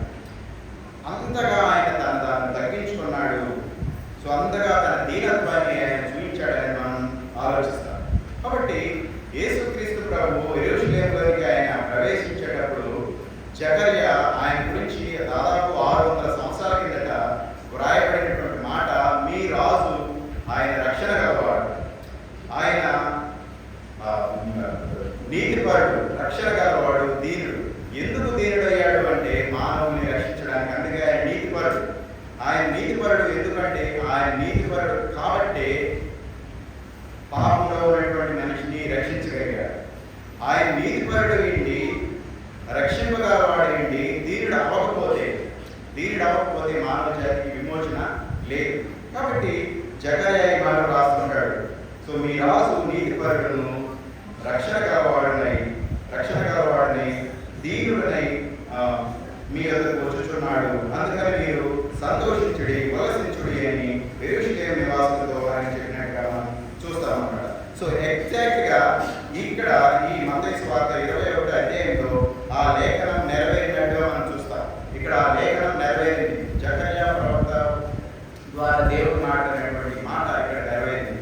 అందుకే కదా అప్పుడు 6వ వచనం చూస్తాం. మళ్ళీ మన వాక్య భాగం చదువు 21వ అధ్యాయం మత్తయి సువార్త 21వ అధ్యాయం 6వ వచనంలో చూస్తే, శిష్యులు వెళ్ళి యేసు తన ఆజ్ఞాపించిన ప్రకారం చేసి ఆ గాడిదను దాని పిల్లలను తోలుకొని వచ్చి వాటి మీద తమ బట్టలు వేయగా ఆయన బట్టల మీద కూర్చుండెను. జన సమూహంలో అనేకులు తమ బట్టలు దారి పొడవునా పరచి, కొందరు చెట్ల కొమ్మలు నరికి దారి పొడవునా పరచి, జన సమూహములలో ఆయన ముందుగా వెళ్ళుచుండిన వారు వెనుక వచ్చుచుండిన వారు, దావీదు కుమారుడికి జయము, ప్రభువు పేరిట వచ్చువాడు స్తుతింపబడును గాక, సర్వోన్నతమైన స్థలములలో ఆయన జయము అని కేకలు వేయుచుండి. యేసుక్రీస్తు ప్రభుని యూదుల రాజుగా వాడు గుర్తించారు. వారి రాజుగా వాడు గుర్తించారు. అందుకే వాడు ఏమంటారంటే దావీదు కుమారుడికి జయము అంటారు. సో యూదుల యొక్క విశ్వాసం, యూదుల యొక్క నమ్మకం ఏంటంటే దావీదు వంశంలో నుంచి మమ్మల్ని పరిపాలించే రాజు మా కోసం వస్తాడు అనేది వాళ్ళ నమ్మకం. అందుకే ఈ బేత్పగే దగ్గర నుంచి యేసుక్రీస్తు ప్రభు రావడం ప్రారంభమైందో వాళ్ళకి పాస్ గుర్తొచ్చింది. వాళ్ళ ఆశ ఏంటంటే రోమా పరిపాలనలో నుంచి విడుదల చేసేటువంటి నాయకుడు బేత్పగే నుంచి వస్తాడు. అదే ఆలోచించాలి ఇక్కడ వాళ్ళు. సో దావీదు కుమారుడికి జయం. సో ఈ దావీదు కుమారుడు ఎవరంటే మెస్సియా. ఈయన మమ్మల్ని ఈ రోమా పరిపాలనలో నుంచి విడుదల చేయడానికి మమ్మల్ని వస్తున్నాడని ఒకళ్ళు ఆలోచించారు. తర్వాత ఇంకొక కోణంలో ఆలోచిస్తే తర్వాత ఇది యాక్చువల్గా వీళ్ళు ఎక్కడికి తీసుకున్నారంటే కీర్తనలో ఉంటుంది. కీర్తనలో 118 అధ్యాయం చూస్తాం. ఈ యొక్క ఈ స్తుతి పాట హిమ్న్ అన్న దావీదు కుమారుడు జయము, ప్రభు వేరే వచ్చువాడు స్తుతింపబడును గాక, సర్వోన్నతమైన స్థలంలో జయము. అలా స్తుతించినప్పుడు 10వ వచనం చూస్తే ఆయన యెరూషలేములోకి వచ్చినప్పుడు పట్టణమంతయు ఈయన ఎవరో అని కలవరపడెను. జన సమూహము ఈయన గలిలయలోని నజరేతు వాడు ప్రవక్త అయిన యేసు అని చెప్పింది. సో 2 రకాలైనటువంటి ఆలోచన, 2 రకాలైనటువంటి దృక్పథాలు ఇక్కడ మనం జన సమూహాలు చూస్తాం. ఒకటి ఏమంటున్నారంటే ఈజ్ ద మెస్సియా, ఈయన రాజు, ఈయన దావీదు వంశంలో ఉన్నటువంటి రాజు, మనల్ని విమోచించడానికి ఆయన వస్తున్నాడు అని ఆలోచిస్తుంటే ఇంకొకరు ఏమంటున్నారంటే ఈయన గలిలయలోని నజరేతు వాడకు ప్రవక్త అయిన యేసు. ఈయన యూదుల రాజు కాదు కదా, ఈయన ప్రవక్త అయిన యేసు అని అంటా ఉన్నారు కదా. సో ఇప్పుడు కూడా ప్రపంచంలో యేసుక్రీస్తు ప్రభు గురించినటువంటి బోధలు, యేసుక్రీస్తు ప్రభు గురించినటువంటి వాళ్ళ ఆలోచన విధానాన్ని మనం గమనిస్తూ ఉంటాం. సో ఒకరు ఏమంటున్నారంటే యేసుక్రీస్తు ప్రభువుని విశ్వాసించినటువంటి మనం దేవుని పిల్లలుగా ఆయన మెస్సియా అంటే మన పాపముల నుంచి మనల్ని విమోచించడానికి దావీదు వంశంలో వచ్చిన వాడు అని ఆలోచిస్తూ ఆయన ఆరాధిస్తుంటే, ఇంకొకళ్ళు ఏమంటున్నారంటే ఆయన ఒక ప్రవక్తే, ఆయన దేవుడిలో ఒక దేవుడు. సో క్రిస్టియానిటీకి వచ్చినటువంటి సమస్య ఏంటి అంటే యేసుక్రీస్తు ప్రభు కూడా దేవుడే అంటే ఒప్పుకుంటారు, యేసుక్రీస్తు ప్రభు మాత్రమే దేవుడు అంటే ఒప్పుకుంటారు. యేసుక్రీస్తు ప్రభు కూడా దేవుడు అంటే one of the gods, problem లేదు. కానీ యేసుక్రీస్తు ప్రభు మాత్రమే దేవుడు అన్నటువంటి సమస్య వచ్చే పరిస్థితులు ప్రపంచంలో మనం చూస్తాం. కాబట్టి ఇక్కడ కూడా రెండుగా ఆలోచించారు ఆయన. ఒకరు నిజంగా ఆయన మెస్సియా, దావీదు వంశంలో నుండి మమ్మల్ని రక్షించడానికి వస్తున్నారు అని ఆలోచిస్తే ప్రవక్త అయిన ఈయన ప్రవక్త మాత్రమే ఆలోచిస్తున్నారు. తర్వాత కూడా వీళ్ళల్లో కొందరు ఏమయ్యారంటే యేసుక్రీస్తు ప్రభు ఎప్పుడైతే శిలువ మరణానికి అప్పగించడం జరుగుతా వచ్చిందో ఈయన్ని యూదుల రాజుగా గుర్తించారు. యూదుల రాజు అంటే భౌగోళికంగా, జియోగ్రాఫికల్ గా, పొలిటికల్ గా వాళ్ళని పరిపాలించే రాజుగానే వాళ్ళు చూశారు. ఇందాక అనుకున్నాను రోమా పరిపాలన ఉన్నాడు. సో రోమిల నుంచి, రోమా పరిపాలన నుంచి మమ్మల్ని విడుదల చేయడానికి వచ్చే రాజు ఆయన మమ్మల్ని విడుదల చేసి ఈ రోమా ప్రభుత్వాన్ని ఓడించి ఆయన మాకు రాజు అవుతాడు. పొలిటికల్ గా, రాజకీయంగా, అదేవిధంగా భౌగోళికంగా ఈ యూదా ప్రదేశానికి మాత్రమే రాజు అన్నట్టు ఆలోచించారు కదా. అందుకే తర్వాత కాలంలో ఏమవుతుందంటే యేసుక్రీస్తు ప్రభు సిలువ వేసే సందర్భంలో పిలాతు దగ్గరికి చూస్తున్నాం. ఇక్కడంటే యోహాను సువార్తలో ఆలోచించినప్పుడు యోహాను సువార్త 19వ అధ్యాయంలో కొన్ని వచనాలు చదువుతారు. యోహాను సువార్త 19వ అధ్యాయం 14వ వచనంలో మాట్లాడుతారు. ఇదిగో మీ రాజు అని యూదులతో చెప్పగా అందుకు వారు ఇతన్ని సంహరించుము సిలువ వేయము అని కేకలు వేసి పిలాతు మీ రాజును సిలువ వేయుదనా అని వారిని అడగగా ప్రధాన యాజకులు కైసరు తప్ప మాకు వేరొక రాజు లేడని. వాడు ఎలా ఆలోచించారంటే ఇక్కడ ప్రధాన యాజకులు యేసుక్రీస్తు ప్రభుని ఒక పొలిటికల్ కింగ్ గానే చూశారు, ఒక రాజకీయంగా ఒక రాజుగానే చూశారు. అందుకే మాకు కైసరు రాజు అంటున్నారు. పరిపాలన రాజు కైసరు, మాకు కైసరే రాజు, ఈయన మా రాజు కాడు అన్నారు. తర్వాత చూస్తే 19వ వచనం చూస్తే యోహాను సువార్త 19 చూస్తే ఆయనతో కూడా ఇద్దరు సిలువ వేయబడి మరియు పిలాతు యూదుల రాజు అయిన నజరేయుడు యేసు అని పై విలాసము రాయించి సిలువ మీద పెట్టించాడు. యేసు సిలువ వేయబడిన స్థలం పట్టణము సమీపమైనది కనుక అది హెబ్రీ, గ్రీకు, రోమా భాషలో రాయబడిన కనుక యూదులలో అనేకులు దాన్ని చదివి నేను యూదుల రాజులని వాడు చెప్పినట్టు రాయు కానీ యూదుల రాజు అని రాయవద్దని యూదుల ప్రధాన యాజకుడు పిలాతుతో చెప్పగా పిలాతు నేను రాసినదేమో నేను రాసేదనను కదా, నేను రాసినదేమో రాసిదనను. వీళ్ళు ఏమంటారంటే యేసుక్రీస్తు ప్రభు శిలువ మీద ఆయన యూదులకు రాజు అని రాయిస్తాడు పిలాతు. అప్పుడు వీళ్ళు ఏమంటారంటే ఆయన యూదుల రాజు అని రాయద్దు, ఆయన మాకు రాజు కాదు. ఆయన ఎవరంటే యూదులకు రాజునని ఆయన చెప్పినట్టుగా రాయమంటారు కదా. అప్పుడు పిలాతు అంటాడు నేను రాశాను. సో ఎందుకు ఈ విషయాన్ని నేను మనతో ప్రస్తావిస్తున్నానంటే అప్పట్లో ఉన్నటువంటి ఒక వర్గం ప్రధాన యాజకులు, శాస్త్రులు, పరిసయ్యులు వీళ్ళు యేసుక్రీస్తు ప్రభువుకు వ్యతిరేకంగా ఆయన వాళ్ళు చేసినటువంటి ఆలోచన ఏంటంటే ఈయన మాకు యూదుల రాజు కాదు, ఈయన యూదులకు రాజు కాదు. అందుకే హేరోదు కూడా యేసుక్రీస్తు ప్రభు జన్మించినప్పుడు ఏం చేస్తాడు? హేరోదు యూదుల రాజుగా ఉన్నవాడు ఎక్కడ ఉన్నాడనే జ్ఞానులు ఆయన దగ్గరికి వెళ్తే మీరు వెళ్ళి కనుక్కొని రండి, దీనికి భయం వేస్తుంది. యేసుక్రీస్తు ప్రభు రాజు అయితే నా పరిస్థితి ఏంటనుకొని వాళ్ళకి చెప్పి పంపించిన తర్వాత తిరిగి రాకపోతే ఏం చేస్తాడు? ఆ ప్రాంతంలో 2 సంవత్సరాలు పిల్లలందరూ చంపించేస్తాడు. కాబట్టి వీళ్ళంతా ఆలోచన విధానం ఏంటంటే ఆయన కేవలం he is the king of Judah, ఆయన యూదులకు మాత్రమే రాజుగా ఆలోచిస్తూ ఉన్నారన్నమాట. కానీ ఒక వర్గం ఆయన విశ్వాసం ఇచ్చిన వారు ఆయన యూదులకు రాజు మాత్రమే కాదు కానీ ప్రపంచానికి ఆయన రాజ్యాన్ని ఇవ్వబోతున్నాడు అనేటువంటి ఆ కోణంలో ఆయన్ని స్తుతించి ఆరాధించడానికి సిద్ధమయ్యారు. కాబట్టి ఇక్కడ అది చేసినట్టుగా మనం చూస్తాం. సో ఎందుకు ఈ విషయాన్ని నేను ప్రస్తావిస్తా ఉన్నానంటే ప్రపంచంలో పరిస్థితున్నటువంటి క్రైస్తవ సమాజంలో పరిస్థితులను ఆలోచిస్తూ ఉన్నప్పుడు యేసుక్రీస్తు ప్రభువు ఒక ప్రాంతానికి, ఒక దేశానికి పరిమితమైనటువంటి వ్యక్తి కాదు కానీ ఆయన యూదులకు మాత్రమే రాజు కాదని, ఆయన రాజులకు రాజు, ప్రభువులకు ప్రభు, ఆయన సమీపింపరాని తేజస్సులో అమరత్వం కలిగినటువంటి దేవుడు. అటువంటి దేవుడు నీ కోసం నా కోసం తాను వ్యక్తులుగా చేసుకొని ఆయన రాజ్యంలో మన నివాసులుగా చేయడానికి భూమికి వచ్చినటువంటి రోజులు కదా. మట్టల ద్వారా వాడు ఏ విధంగా ఆయన స్తుతించి ఆరాధించారో మనం కూడా హృదయపూర్వకంగా ఆయన స్తుతించి ఆరాధించాల్సినటువంటి పరిస్థితులు ఉన్నాయి. కాబట్టి ఇక్కడ ఆలోచిస్తే మనం జకర్యా ప్రవక్త ద్వారా రాయబడినటువంటి లేఖనం ఇక్కడ నెరవేరింది కదా, నెరవేరింది. అయితే దానికి ఎక్స్టెన్షన్ ఉంది. ఆ ప్రవచనం నెరవేరింది, అయిపోయింది. కానీ నెక్స్ట్ పార్ట్ మనం ఆలోచిస్తే జకర్యా గ్రంథంలో చూస్తే యేసుక్రీస్తు ప్రభు వచ్చాడు. ఆయన ఫస్ట్ కమింగ్ లో ఆయన యూదులకు రాజుగా ప్రపంచానికి రక్షణ ఇచ్చే వ్యక్తిగా వచ్చాడు. అయితే తర్వాత ఏం జరుగుతుంది అనేది జకర్యా గ్రంథంలో మనం చూస్తాం. జకర్యా గ్రంథం 9వ అధ్యాయం ఇందాక చదువుకున్న వచనాల తర్వాత భాగం చూస్తే 10వ వచనం చూస్తే జకర్యా గ్రంథం 759వ అధ్యాయం 10వ వచనం.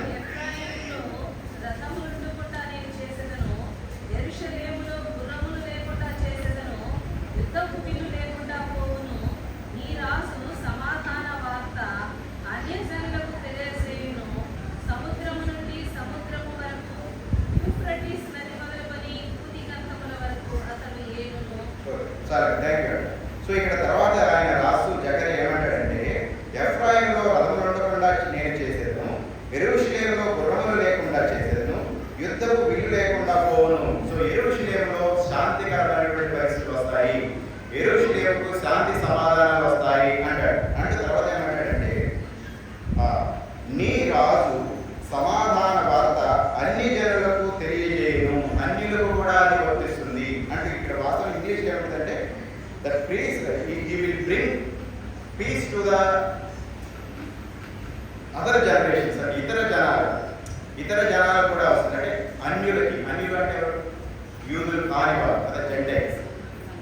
కాబట్టి ఈయన ఇచ్చే శాంతి సమాధానాలు కేవలం యూదులకు మాత్రమే కాదు, అన్యులకు కూడా కదా, యూదేతరులకు కూడా వస్తాయి.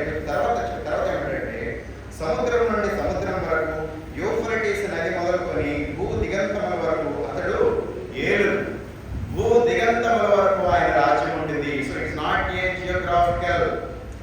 జియోగ్రాఫికల్, భౌగోళికంగా ఆయన యూదా ప్రాంతానికి మాత్రమే రాజు కాదు, భూ దిగంతముల వరకు ఆయన రాజు అని జకర్యా రాస్తాడు. సో జకర్యా వ్రాయడం అనే కంటే కూడా జకర్యా ద్వారా దేవుడు కలిగించినటువంటి దేవోక్తి మనం చూస్తాం. ఇక్కడ 9వ అధ్యాయం మొదట్లో జకర్యా 9 మొదట్లో ఉంటుంది. హద్రాను దేశం గురించి, దమస్కు పట్టణం గురించి వచ్చిన దేవోక్తి అంటే దేవుని యొక్క మాట, దేవుని నోటిలో వచ్చింది. కాబట్టి దేవుడు జకర్యా ద్వారా యేసుక్రీస్తు ప్రభు గురించి మాట్లాడుతూ, ఆయన యూదులకు మాత్రమే రాజు కాదు కానీ భూ దిగంతముల వరకు ఆయన ఏలుతాడు, భూ దిగంతముల వరకు ఆయన రాజు. ఏలేదెవరు? రాజు. ఏలు అంటే రూల్ చేస్తాడు ఆయన. భూ దిగంతముల వరకు అంటే ప్రపంచాన్ని అంతటినీ ఆయన ఏలుతాడు అనే విషయాన్ని జకర్యా రాస్తా ఉంటాడు. కాబట్టి ఇక్కడ ఆలోచిస్తే మనం, సో పొలిటికల్ గా వాళ్ళు ఆలోచించినట్టుగా యూదులకు మాత్రమే ఆయన రాజు కాదు కానీ ప్రపంచ దేశాలన్నింటినీ ఆయన రాజుగా ఉండబోతున్నాడు. ఆయన రాజులకు రాజు, ప్రభువులకు ప్రభు. సో అయితే ఇది ఎక్కడ జరుగుతుంది? ఈ లోకంలో జరుగుతుందంటే కాదు. సో యేసుక్రీస్తు ప్రభు రాజు, ఆయన రాజ్యం ఈ లోక సంబంధమైంది కాదు. అందుకే పిలాతు అడుగుతాడు యేసుక్రీస్తు ప్రభువును, యూదుల రాజు అంటాడు. చూద్దాం యోహాను సువార్త మనం ఆలోచిస్తే, యోహాను సువార్త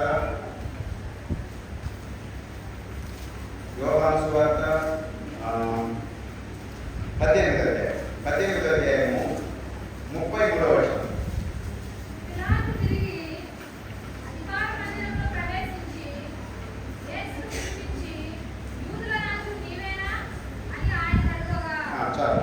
ఇక్కడ చూస్తే పిలాతు అడుగుతుంటాడు, యూదుల రాజు నీవేనా అని ఆయన అడుగుతా. యేసు నీ అందరి నీవే మాట అనుచున్నావా అంటే తర్వాత మళ్ళీ ఏమంటాడంటే 35వ వచనంలో, 36వ వచనంలో, యేసు నా రాజ్యము ఈ లోక సంబంధమైనది కాదు, నా రాజ్యము ఈ లోక సంబంధమైనదైతే నేను యూదులకు అప్పగింపబడినట్టు నా సేవకులు పోరాడుదురు కానీ నా రాజ్యము ఇహ సంబంధమైనది కాదను.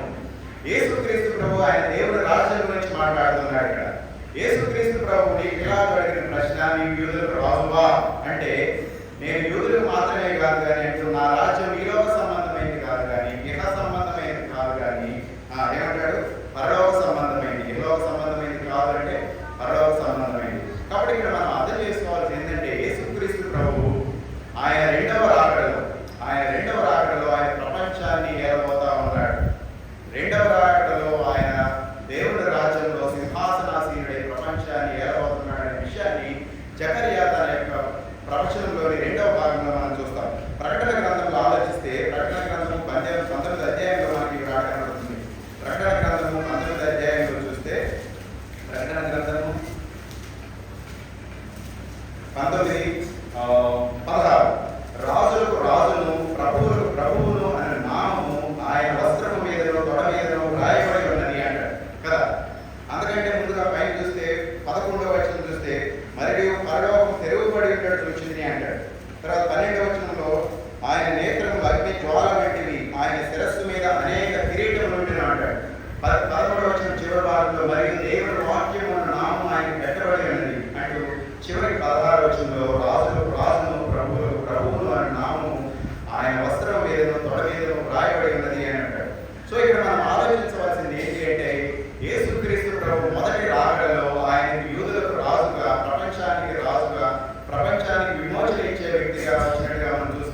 తర్వాత దేవుడు మనిషి రూపంలో వచ్చినట్టు చూస్తాం.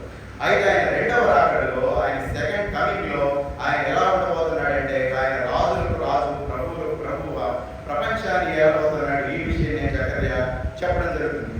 కాబట్టి యేసుక్రీస్తు ప్రభు మొదటి రాకడ జరిగింది కదా. యేసుక్రీస్తు ప్రభు యొక్క మొదటి రాకడ జరిగింది. మొదటి రాకడ ఎప్పుడు చెప్పబడింది జకర్యా గ్రంథంలో అంటే దాదాపు 600 సంవత్సరాల ముందుగా యేసుక్రీస్తు ప్రభు మొదటి రాకడ గురించి చెప్పబడింది. అది నెరవేరింది. యెరూషలేముకు యేసుక్రీస్తు ప్రభు రావడం నెరవేరింది. ఇప్పుడు నెరవేరవలసింది ఏముందంటే రెండవ రాకడ. ఆయన రాజ్యాన్ని పరిపాలించడానికి తిరిగి రాబోతున్నాడు, ప్రపంచాన్ని ఏలబోతున్నాడు అనేది కూడా జరిగి తీరుతుంది. ప్రపంచంలో మొదటి భాగం నెరవేరినప్పుడు రెండవ భాగం కూడా నెరవేరవలసి ఉంది. ప్రపంచంలో మొదటి భాగం నెరవేరింది 600 సంవత్సరాల తర్వాత. ఇప్పటికీ రెండవ భాగం నెరవేరడానికి ఎన్ని సంవత్సరాలు అయింది? దాదాపు 2025 సంవత్సరాలు కదా. 2020 సంవత్సరాలు. యేసుక్రీస్తు ప్రభు యొక్క మొదటి రాకడ ప్రవచనం 600 సంవత్సరాల తర్వాత, ఆయన ప్రవచనం చెప్పబడి 600 సంవత్సరాల తర్వాత నెరవేరితే 2000 సంవత్సరాలు అయినా కానీ ఇంకా ఎందుకు ఇది నెరవేరలేదంటే, సో అందుకే పేతురు అంటాడు ఆయన ఆలస్యం చేయట్లేదు. అందరూ అనుకున్నట్టు ఆలస్యం, ఎందుకంటే ప్రపంచంలో ఏ మానవుడు నశించడం ఆయనకి ఇష్టం లేదు కాబట్టి ఆయన తన రాక ఆలస్యం చేస్తున్నాడు. కాబట్టి మొదటి రాకడ జరిగింది, రెండవ రాకడ జరగబోతూ ఉంది. విశ్వాసులుగా, దేవుని యొక్క పిల్లలుగా మనం ఆలోచించాల్సిందంటే మొదటి రాకడలో యేసుక్రీస్తు ప్రభు వచ్చాడు. ఆయన మనం స్తుతించాం, ఆరాధించాం, ఆయన విశ్వసించి ఆయన స్తుతిస్తూ ఆరాధిస్తున్నాం. రెండవ రాకడలో ఆయన యొక్క రాక కోసం ఎదురు చూస్తున్నాం. That is our hope. So మన నిరీక్షణ అదే కదా. క్రైస్తవ నిరీక్షణ ఈ ప్రపంచానికి, ఈ జీవితానికి సంబంధించింది కాదు. There is a life after death కదా. మరణం తర్వాత కూడా జీవితం ఉంది. సో ఆ నిరీక్షణ కలిగి ఆయన రెండవ రాకడ కోసం ఎదురు చూస్తూ మనం ఉన్నాం. అయితే మనం చేయవలసింది ఏంటంటే మనం ఆలోచించాలి. మనం చేయవలసింది అనేకంటే కూడా యేసుక్రీస్తు ప్రభు మనకి ఆయన ఏం బోధించాడు, ఏం చేయమన్నాడు. సో ఆయన ఫస్ట్ కమింగ్ లో ఆయన చేశాడు. ఆయన నీతిపరుడుగా, రక్షణ కలిగిన వాడుగా, దీనుడుగా ఈ లోకానికి వచ్చి ఆయన చేయగలిగింది చేశాడు. ఏం చేశాడు ఆయన కదా. ఆయన శిలువ మరణాన్ని అనుభవించాడు. ప్రపంచ మానవాళి చేసినటువంటి పాపాన్ని తన మీద వేసుకొని ఆయన శిలువ మీద చనిపోయి 3వ దినాన తిరిగి లేచి ప్రపంచ మానవాళికి రక్షణ ఇచ్చాడు. సో ఆయన చేయవలసినటువంటి కార్యం జరిగిపోయింది. అయితే ఇప్పుడు మనం చేయవలసింది ఏంటి అంటే we have to expand the kingdom of God. So దేవుని యొక్క రాజ్యాన్ని విస్తరించబడేయడం ఆయన శిష్యులకు ఇచ్చినటువంటి పని. అందుకే యేసుక్రీస్తు ప్రభు మనం అపోస్తుల కార్యంలో చూస్తే, యేసుక్రీస్తు ప్రభు అపోస్తుల కార్యంలో మొదటి అధ్యాయంలో చూస్తాం మనం. ఆయన పునరుద్ధరణ అయిన తర్వాత వీళ్ళతో చెప్పినటువంటి మాటలు. పునరుద్ధరణ అయిన తర్వాత ఏం చేస్తాడు యేసుక్రీస్తు ప్రభు? 1వ అధ్యాయం అపోస్తుల కార్యంలో 1వ అధ్యాయము 2వ వచనం చదువుతారా ఎవరైనా?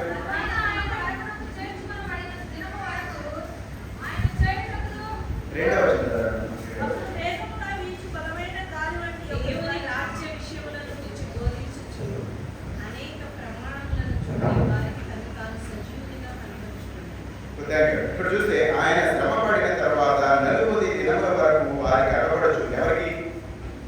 యేసుక్రీస్తు ప్రభు శిష్యులు కనపడుతున్నాడు. ఆయన యేసుక్రీస్తు ప్రభు పునరుద్ధరణ లేచిన తర్వాత 40 డేస్ ఎవరికి కనపడంటే ఆయన శిష్యులకే, ప్రపంచానికి ఆయన కనపడలేదు. యేసుక్రీస్తు ప్రభు తిరిగి లేచిన తర్వాత మళ్ళీ ప్రపంచంలోకి వెళ్ళలేదు ఆయన కదా. ఎవరికి కనపడాడంటే 40 రోజులు కూడా ఆయన శిష్యులకే కనపడతా ఉన్నాడు. వారికి కనపడచ్చు. దేవుని రాజ్య విషయములను గురించి బోధించుచు అనేక ప్రమాణాలను చూపి వారికి తాను సజీవునిగా కనపరుచుకున్నాడు. 2 చేశాడు యేసుక్రీస్తు ప్రభు. దేవుని రాజ్య సంబంధమైన విషయాలు ఆయన జ్ఞాపకం చేశాడు. సో దేవుని రాజ్య సంబంధించిన విషయాలు జ్ఞాపకం చేశాడు. రెండవది ఆయన్ని సజీవునిగా కనపరుచుకున్నాడు. యేసు ప్రభువుకు ఉన్నటువంటి టెన్షన్ ఏంటంటే, ఇక్కడ యేసు ప్రభువుకు ఉన్నటువంటి ఆలోచన, ఆయన తపన తాపకి ఆయన 40 రోజులు కూడా వాడుతూ ఉండి ఏం చెప్తున్నాడంటే ఏం చెప్పాడు?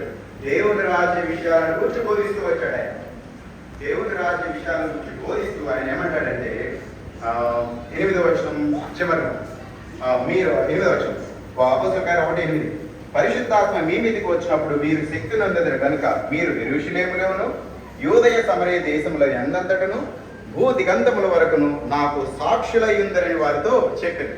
సో ఏమంటాడు వాళ్ళతోటి? దేవుని రాజ్య విషయాలను దిగంతముల వరకు సాక్షులుగా ఉండాలి అంటారు. సో మొదటిగా అన్యుడు, సో అక్కడికే ఆగిపోవడం, తర్వాత అన్యుడికి వెళ్ళాలి, అంటే ఇతర జాతులకు కూడా సువార్త వెళ్ళాలి, తర్వాత ఎక్కడికి వెళ్ళాలి, సువార్త భూ దిగంతముల వరకు వెళ్ళాలి, భూ దిగంతముల వరకు మీరు నాకు సాక్షులై ఉండాలి అంటారు. కాబట్టి ఇక్కడ యేసుక్రీస్తు ప్రభు ఆయన చేయాల్సిన దేవుని రాజ్యం కదా, యేసుక్రీస్తు ప్రభు స్థాపించబోయేది ఈ లోక సంబంధమైన రాజ్యం కాదు. చేయాల్సింది ఆయన చేశారు. పరలోక రాజ్యాన్ని స్థాపించడానికి యేసుక్రీస్తు ప్రభు చేయవలసింది ఏంటి అంటే ఆయన్ని తనను తాను సిలువ మీద అప్పగించుకున్నాడు, సిలువ మరణం పొంది తిరిగి లేచాడు. ఆయనను విశ్వసించిన వారందరూ కూడా ఆయనతో ఆయన దేవుని రాజ్యంలో ఉండబోతారు. అదే ఆయన యోహాను సువార్తలో పిలాతుతో కూడా మాట్లాడాడు. పిలాతుతో కూడా అంటే ఇందాక మనం చదువుకుని వచ్చినారు కానీ యేసు 18:36 నా రాజ్యం ఈ లోక సంబంధమైనది కాదు, నా రాజ్యం ఈ లోక సంబంధమైనది అయితే నేను యూదులకు అప్పగింపబడుతున్నట్టు నా సేవకులు పోరాడరు కానీ నా రాజ్యం ఇక సంబంధమైనది కాదు. అందుకు పిలాతు నీవు రాజు అని అడిగినప్పుడు ఆ తర్వాత 30 యేసు నీవన్నట్టు నేను రాజునే, సత్యమును గురించి సాక్ష్యం ఇచ్చుటకు నేను విశ్వాసం ఇచ్చిన వారు ఉన్నారు.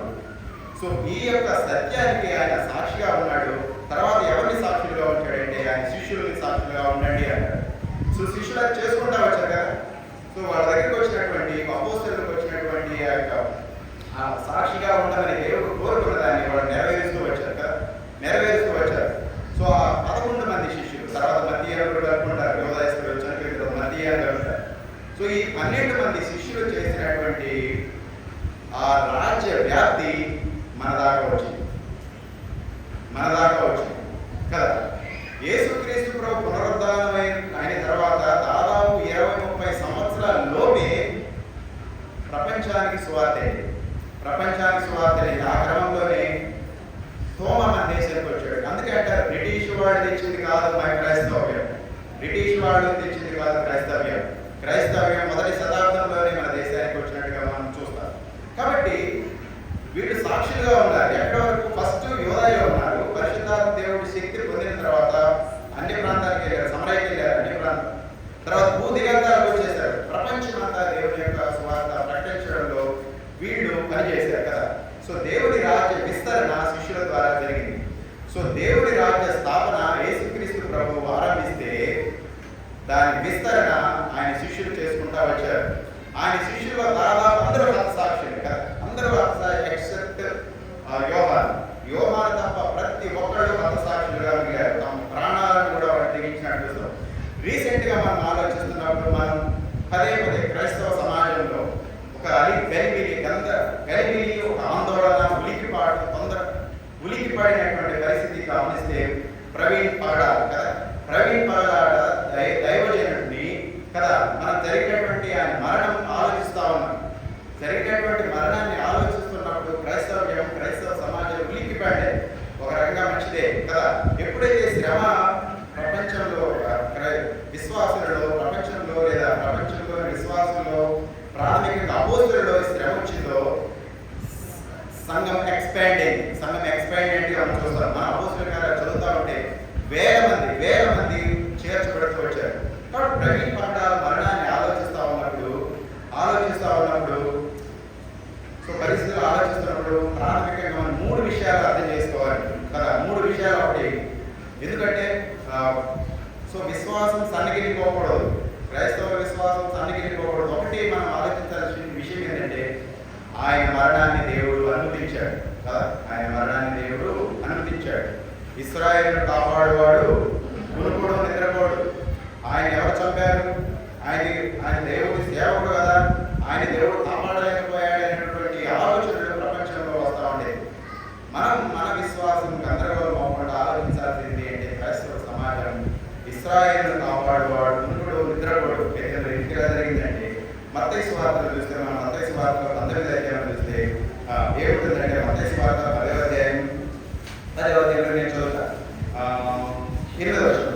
మత్తయి సువార్త 8వ వచనం. మరియు ఆత్మను చంపనేరక దేహమునే చంపువారికి భయపడకుడు కానీ ఆత్మను దేహమును కూడా నరకంలో నశింపజేయగల వారికి మిక్కిలి భయపడుడి. 2 పిచ్చుకలు కాసుకు అమ్మబడను కదా, అయినను మీ తండ్రి సెలవు లేక, మీ తండ్రి అనుమతి లేక వాటిలో ఒకటే పిచ్చులన్నీ లెక్కింపబడి ఉన్నవి కనుక మీరు భయపడకుడి, మీరు అనేకమైన పిచ్చుల కంటే శ్రేష్ఠులు అంటాడు దేవుని వాక్యం. కాబట్టి ఇక్కడ ఒక పిచ్చుక కూడా దేవుని సెలవు లేకుండా కింద పడదు. అట్లాంటిది అటువంటిది దైవజనుడైనటువంటి ప్రవీణ్ పగడాల మరణం ఎలా సంభవించిందంటే గాడ్ అలౌస్, దేవుడు దాన్ని అనుమతించాడు. ఎందుకు అనుమతించాడంటే దేవుడు మహిమ పొందడానికి. పేదల గురించి ఆయన మాట్లాడుతూ ఏమంటాడంటే యోహాను సువార్త 21వ అధ్యాయంలో పేదల గురించి మాట్లాడుతూ యేసుక్రీస్తు ప్రభువు అంటాడు 19వ వచనం. యోహాను సువార్త 21వ అధ్యాయం 19వ వచనంలో అతడు ఎట్టి మరణం వలన దేవుని మహిమపరచడం దాన్ని సూచించి ఆయన ఈ మాట చెప్పాడు. ఏ మాట చెప్పాడంటే 18వ వచనంలో పేదలతో యేసు యేసు నా గొర్రెలు నీవు ఎవరివై ఉండినప్పుడు నీ అంతటి నీవే నడుము కట్టుకొని నీకు ఇష్టమైన చోటుకి వెళ్ళుచుంటివి. నీవు ముసలి వాడవైనప్పుడు నీ చేతులు నీవు చాచుదువు, వేరొకడు నీ నడుము కట్టి నీకు ఇష్టం కాని చోటికి నిన్ను మోసుకొని పోవాలని నీతో నిశ్చయంగా చెప్తున్నానంటాడు కదా. పేదల యొక్క మరణాన్ని గురించి ఇక్కడ యేసుక్రీస్తు మాట్లాడుతూ నువ్వు ఎవరివై ఎక్కడికైనా వెళ్తావు, కానీ నువ్వు ముసలివాడైనప్పుడు నీకు ఇష్టం కాని చోటికి నీ చేతులు కట్టేసి తీసుకెళ్తానంటాడు. ఎగ్జాక్ట్ గా అదే జరిగింది పేదల యొక్క జీవితంలో. పేదలు తన జీవితంలో చరమాంకంలో కొన్ని నెలల పాటు ఒక గోతులో బంధించబడి రోజుకు ఆహారం ఇచ్చినటువంటి పరిస్థితుల్లో చివరికి ఆయన చంపేటప్పుడు, ఆయన సిలువ వేసి చంపేసేటప్పుడు తన కదలలేనప్పుడు మోసుకెళ్ళిపోయి ఆయన్ని తలకిందులుగా సిలువ వేసినట్టుగా మనకి చరిత్రలో మనం గమనిస్తూ ఉంటాం. కాబట్టి అటువంటి మరణం ఆయన మహిమ కదా. పేదలు అటు మరణం వల్ల మహిమపరచబడాలని దేవుడి యొక్క కోరిక. సో ప్రవీణ్ పగడాల మరణం ప్రపంచం ఆయన తెలుసుకునేటట్టు చేసింది. చాలా మంది అంటున్నారు మాకు తెలియదు ఎంతమంది అసలు. ఇప్పుడు యూట్యూబ్ లో సెర్చ్ చేయడం ప్రారంభించారు, హూ ఈస్ ప్రవీణ్ పగడాల.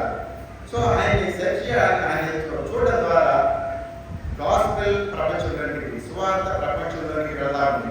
కాబట్టి దైవజనుల మరణంలో అందుకే అంటాడు యెహోవా వాక్కుల మరణం ఆయన దృష్టికి విలువైనది అంటారు కదా. కాబట్టి మనం ఆలోచించాలి. ప్రస్తుత క్రైస్తవ సమాజంలో ఉన్నటువంటి మనం ఇటువంటి పరిస్థితుల్లో మనం ఆలోచించాల్సింది ఒకటి, ఆయన మరణం దేవుడు అందించాడు. రెండవది, ఆయన మరణం ప్రపంచానికి సువార్త వెళ్తా ఉంది. ఎవరంటే తెలియని వాళ్ళు కూడా ఆయన సెర్చ్ చేస్తూ చూస్తూ ఉన్నారు. ఆయన చెప్పేది వాక్యమే కదా, సువార్త వెళ్తా ఉంది. మూడవది, దేవుడు న్యాయం. మూడవది మనం ఆలోచిస్తాం, వాడి సర్వాధికారి దేవుడు న్యాయం తీరుస్తాడు. కాబట్టి దేవుని రాజ్య వ్యాప్తిలో అయితే తర్వాత వాడు మాట్లాడే మాటలు ప్రవీణ్ పగడాల గారి ఆయన భార్య, ఆయన మిస్సెస్, ఆయన శ్రీమతి, ఆయన పిల్లలు మాట్లాడే మాటలు చూస్తాను. నేను నంబర్ ఆఫ్ రిపీట్ చేస్తుంది. I'm Jessica Pagadala wife of Praveen Pagadala. ఆ ధైర్యం, వేదనతో కూడిన స్వరం, ఆమె చాలా వేదనతో స్వరంలో, కానీ ఆ ధైర్యం, ఆ నిబ్బరం, నిరీక్షణ కదా. వాళ్ళు ఒకటే మాట్లాడారు, వి విల్ కంటిన్యూ మేము కొనసాగిస్తాం కదా. చిన్న పాపాడిది శ్రేష్టమైన దేశం. సో వాళ్ళ హోప్ ఏంటంటే ఆయన ఎక్కడున్నాడు, పరలోకంలో దేవుడితో ఉన్నాడు. రెండో పెద్ద అమ్మాయి భార్య మాట్లాడినంటే we will continue the ministry కదా అంటూ వాడు ఇచ్చిన సందేశం ఏంటంటే యేసుక్రీస్తు ప్రభు యొక్క రాజ్యవ్యాప్తిని మనం పనిచేయాలి.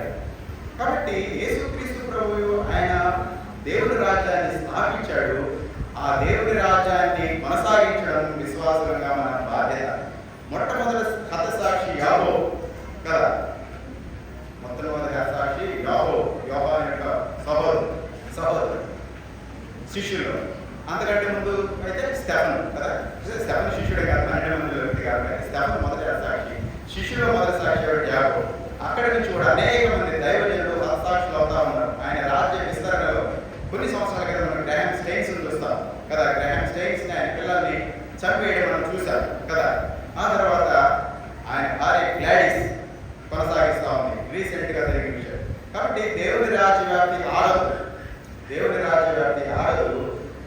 దేవుని రాజ్యం యేసుక్రీస్తు ప్రభు మరణంతో ప్రారంభమైతే, మరణ పునరుద్ధానంతో ప్రారంభమైతే దాన్ని వ్యాప్తి చేసే బాధ్యత శిష్యులుగా ఆయన మనకి ఇచ్చాడు. కాబట్టి ఈ సమయంలో మనం ఆలోచించాల్సింది, మనం ఆరాధించాల్సిన దేవుడిని కదా. యేసుక్రీస్తు ప్రభు మఠలాది వారు అందరూ ఆరాధించారు కదా. ఆయన రాజు ప్రభు అని ఆరాధించి ఆయన స్తుతించారు కదా. కాబట్టి మనం ఆయన ఆరాధించాలి, మనల్ని విమోచించడానికి, పాపం నుంచి మనల్ని విమోచించడానికి ఆయన నీతిపరుడు రక్షణ గలవాడుగా వచ్చాడు. దాన్ని బట్టి మనం ఆయన స్తుతించి ఆరాధించాలి. రెండవది, ఆయన శిష్యులకు ఆజ్ఞాపించినట్టుగా భూదిగంతముల వరకు మీరు సాక్షులై ఉందురు అని ఆ రాజ్యవ్యాప్తిని కొనసాగించిన శిష్యులకు ఇచ్చిన బాధ్యత. కాబట్టి ఆయన శిష్యులు మనం చేయాల్సినటువంటి పని ఏంటంటే ఆయన ఆరాధించడమే కాకుండా ఆయన ఆరాధించడంతో పాటు ఆయనకి సాక్షులుగా ఉంటూ ఆయన యొక్క రాజ్యవ్యాప్తి అంటే ప్రపంచంలో ప్రతి ఒక్కరికి యేసుక్రీస్తు యొక్క సువార్త అందించబడాలి. అందుకోసం మనం పనిచేయాలి. అట్టి కృపను దేవుడు మనకు కలిగేయాలని కోరుకుంటూ సమయం ఇచ్చినటువంటి పాస్టర్ గారికి వందనాలు తెలియజేస్తూ చిన్న మాట ప్రార్థన చేసుకుని ముగిస్తున్నాం. పరిశుద్ధ ప్రేమ మాత్రాన్ని సర్వశక్తిమంతుడైన దేవా సర్వాధికారి మీ పరిశుద్ధ నామమునకు స్తుతులు స్తోత్రం చెల్లిస్తున్నాను. ఈ ప్రపంచానికి రాజుగా మీరు రాబోతున్నారు. మొదటి రాకడలో ప్రభువా మీరు వచ్చారు, మీరు విమోచన కార్యాన్ని జరిగించారు, వెళ్ళారు. ప్రభువా రెండవ రాకడలో మీరు రాజులకు రాజుగా ప్రభువుగా ఈ లోకానికి రాబోతున్నారు. అయితే ప్రభువా మీ రాజ్య వ్యాప్తిని కొనసాగించవలసినటువంటి బాధ్యత శిష్యులుగా మా మీద ఉంది. ప్రభువా దేవుని రాజ్యాన్ని మీరు స్థాపించారు, ఆ రాజ్యాన్ని కొనసాగించే బాధ్యతలు మాకు ఇచ్చారు. ప్రభువా దేవుని రాజ్యంలో ఉన్నటువంటి మేము మీ నుంచి రక్షణ పొందినటువంటి మేము స్తుతించి ఆరాధికులుగా ఉండడానికి సహాయం దయచేయండి. అదే సమయంలో ప్రభువా మీ నా పెరుగుల వారికి ఆయన తండ్రి మీ రాజ్య నివాసులు కాని వారికి మీ స్వార్థను ప్రకటించి వారిని కూడా మీ రాజ్య నివాసులుగా తండ్రి చేయడానికి కావాల్సినటువంటి మీ కృపను అటువంటి జీవితాలను మనం దయచేయమని స్తుతిస్తూ ప్రార్థిస్తూ యేసు పరిశుద్ధ నామమున వేడుకుంటున్నాను తండ్రి. ఆమేన్. Thank you. అందరికీ వందనాలు.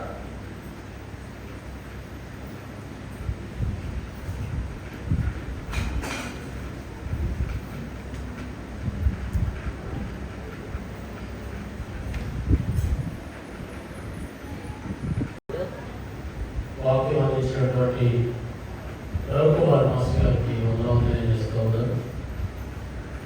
ఈ సమయంలో జాన్ లీలాజ ఆమెకులు పడుతుండగా పాట విందాం. ఎవరైనా స్పెషల్ సాంగ్ పాడేవాడు ఉన్నారు? పాట పాడాలని మీకు ప్రేరేపడుతుంటే మీరు వచ్చి పాడచ్చు.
క్రీస్తునందు ప్రియమైన సంఘస్థ ద్వారా సంఘానికి వచ్చిన ప్రకటన తేదీ 6/3/2025 ఆదివారము ఆరాధనలో వచ్చిన కానుకలు 33,020 రూపాయలు.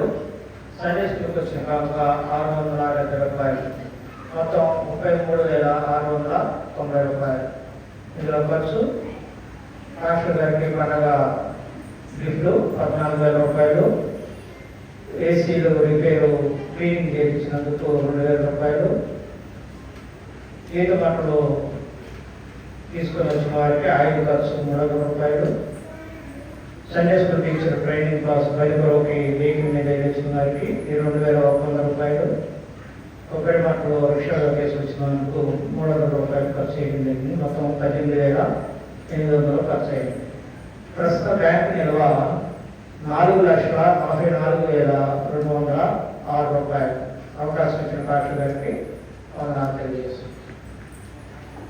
ఈస్టర్ పండుగ సందర్భంగా మాస్టర్ గారికి ఇచ్చిన 1 నెల కానుకలు బట్టి సంఘటనలకు సంఘస్థులకు ఒక తెలియజేస్తాము.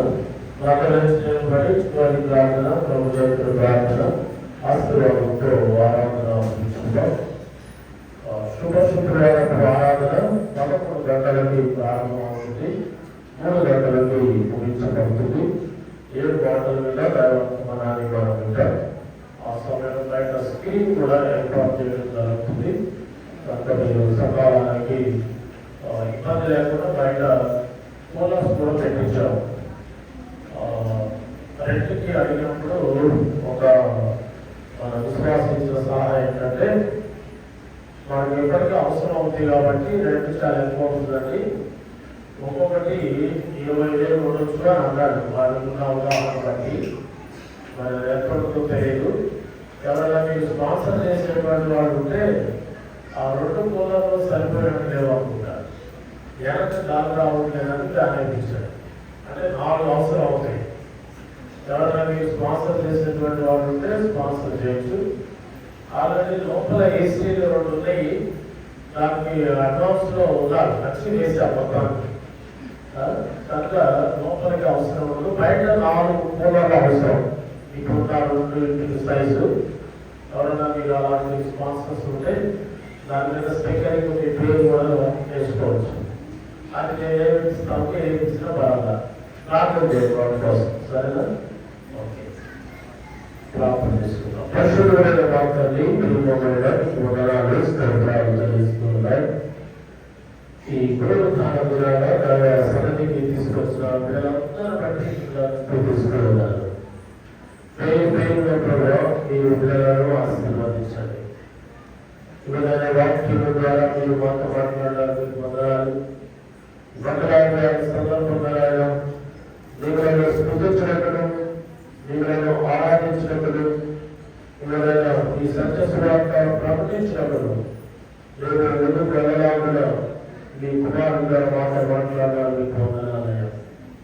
అలాంటి ప్రజలందరూ కూడా ఆరాధించినారు, స్తోత్రాలు. నువ్వు మధుపరిచినారు, ధనపరిచినారు, మీకు వందనాలయ్యా.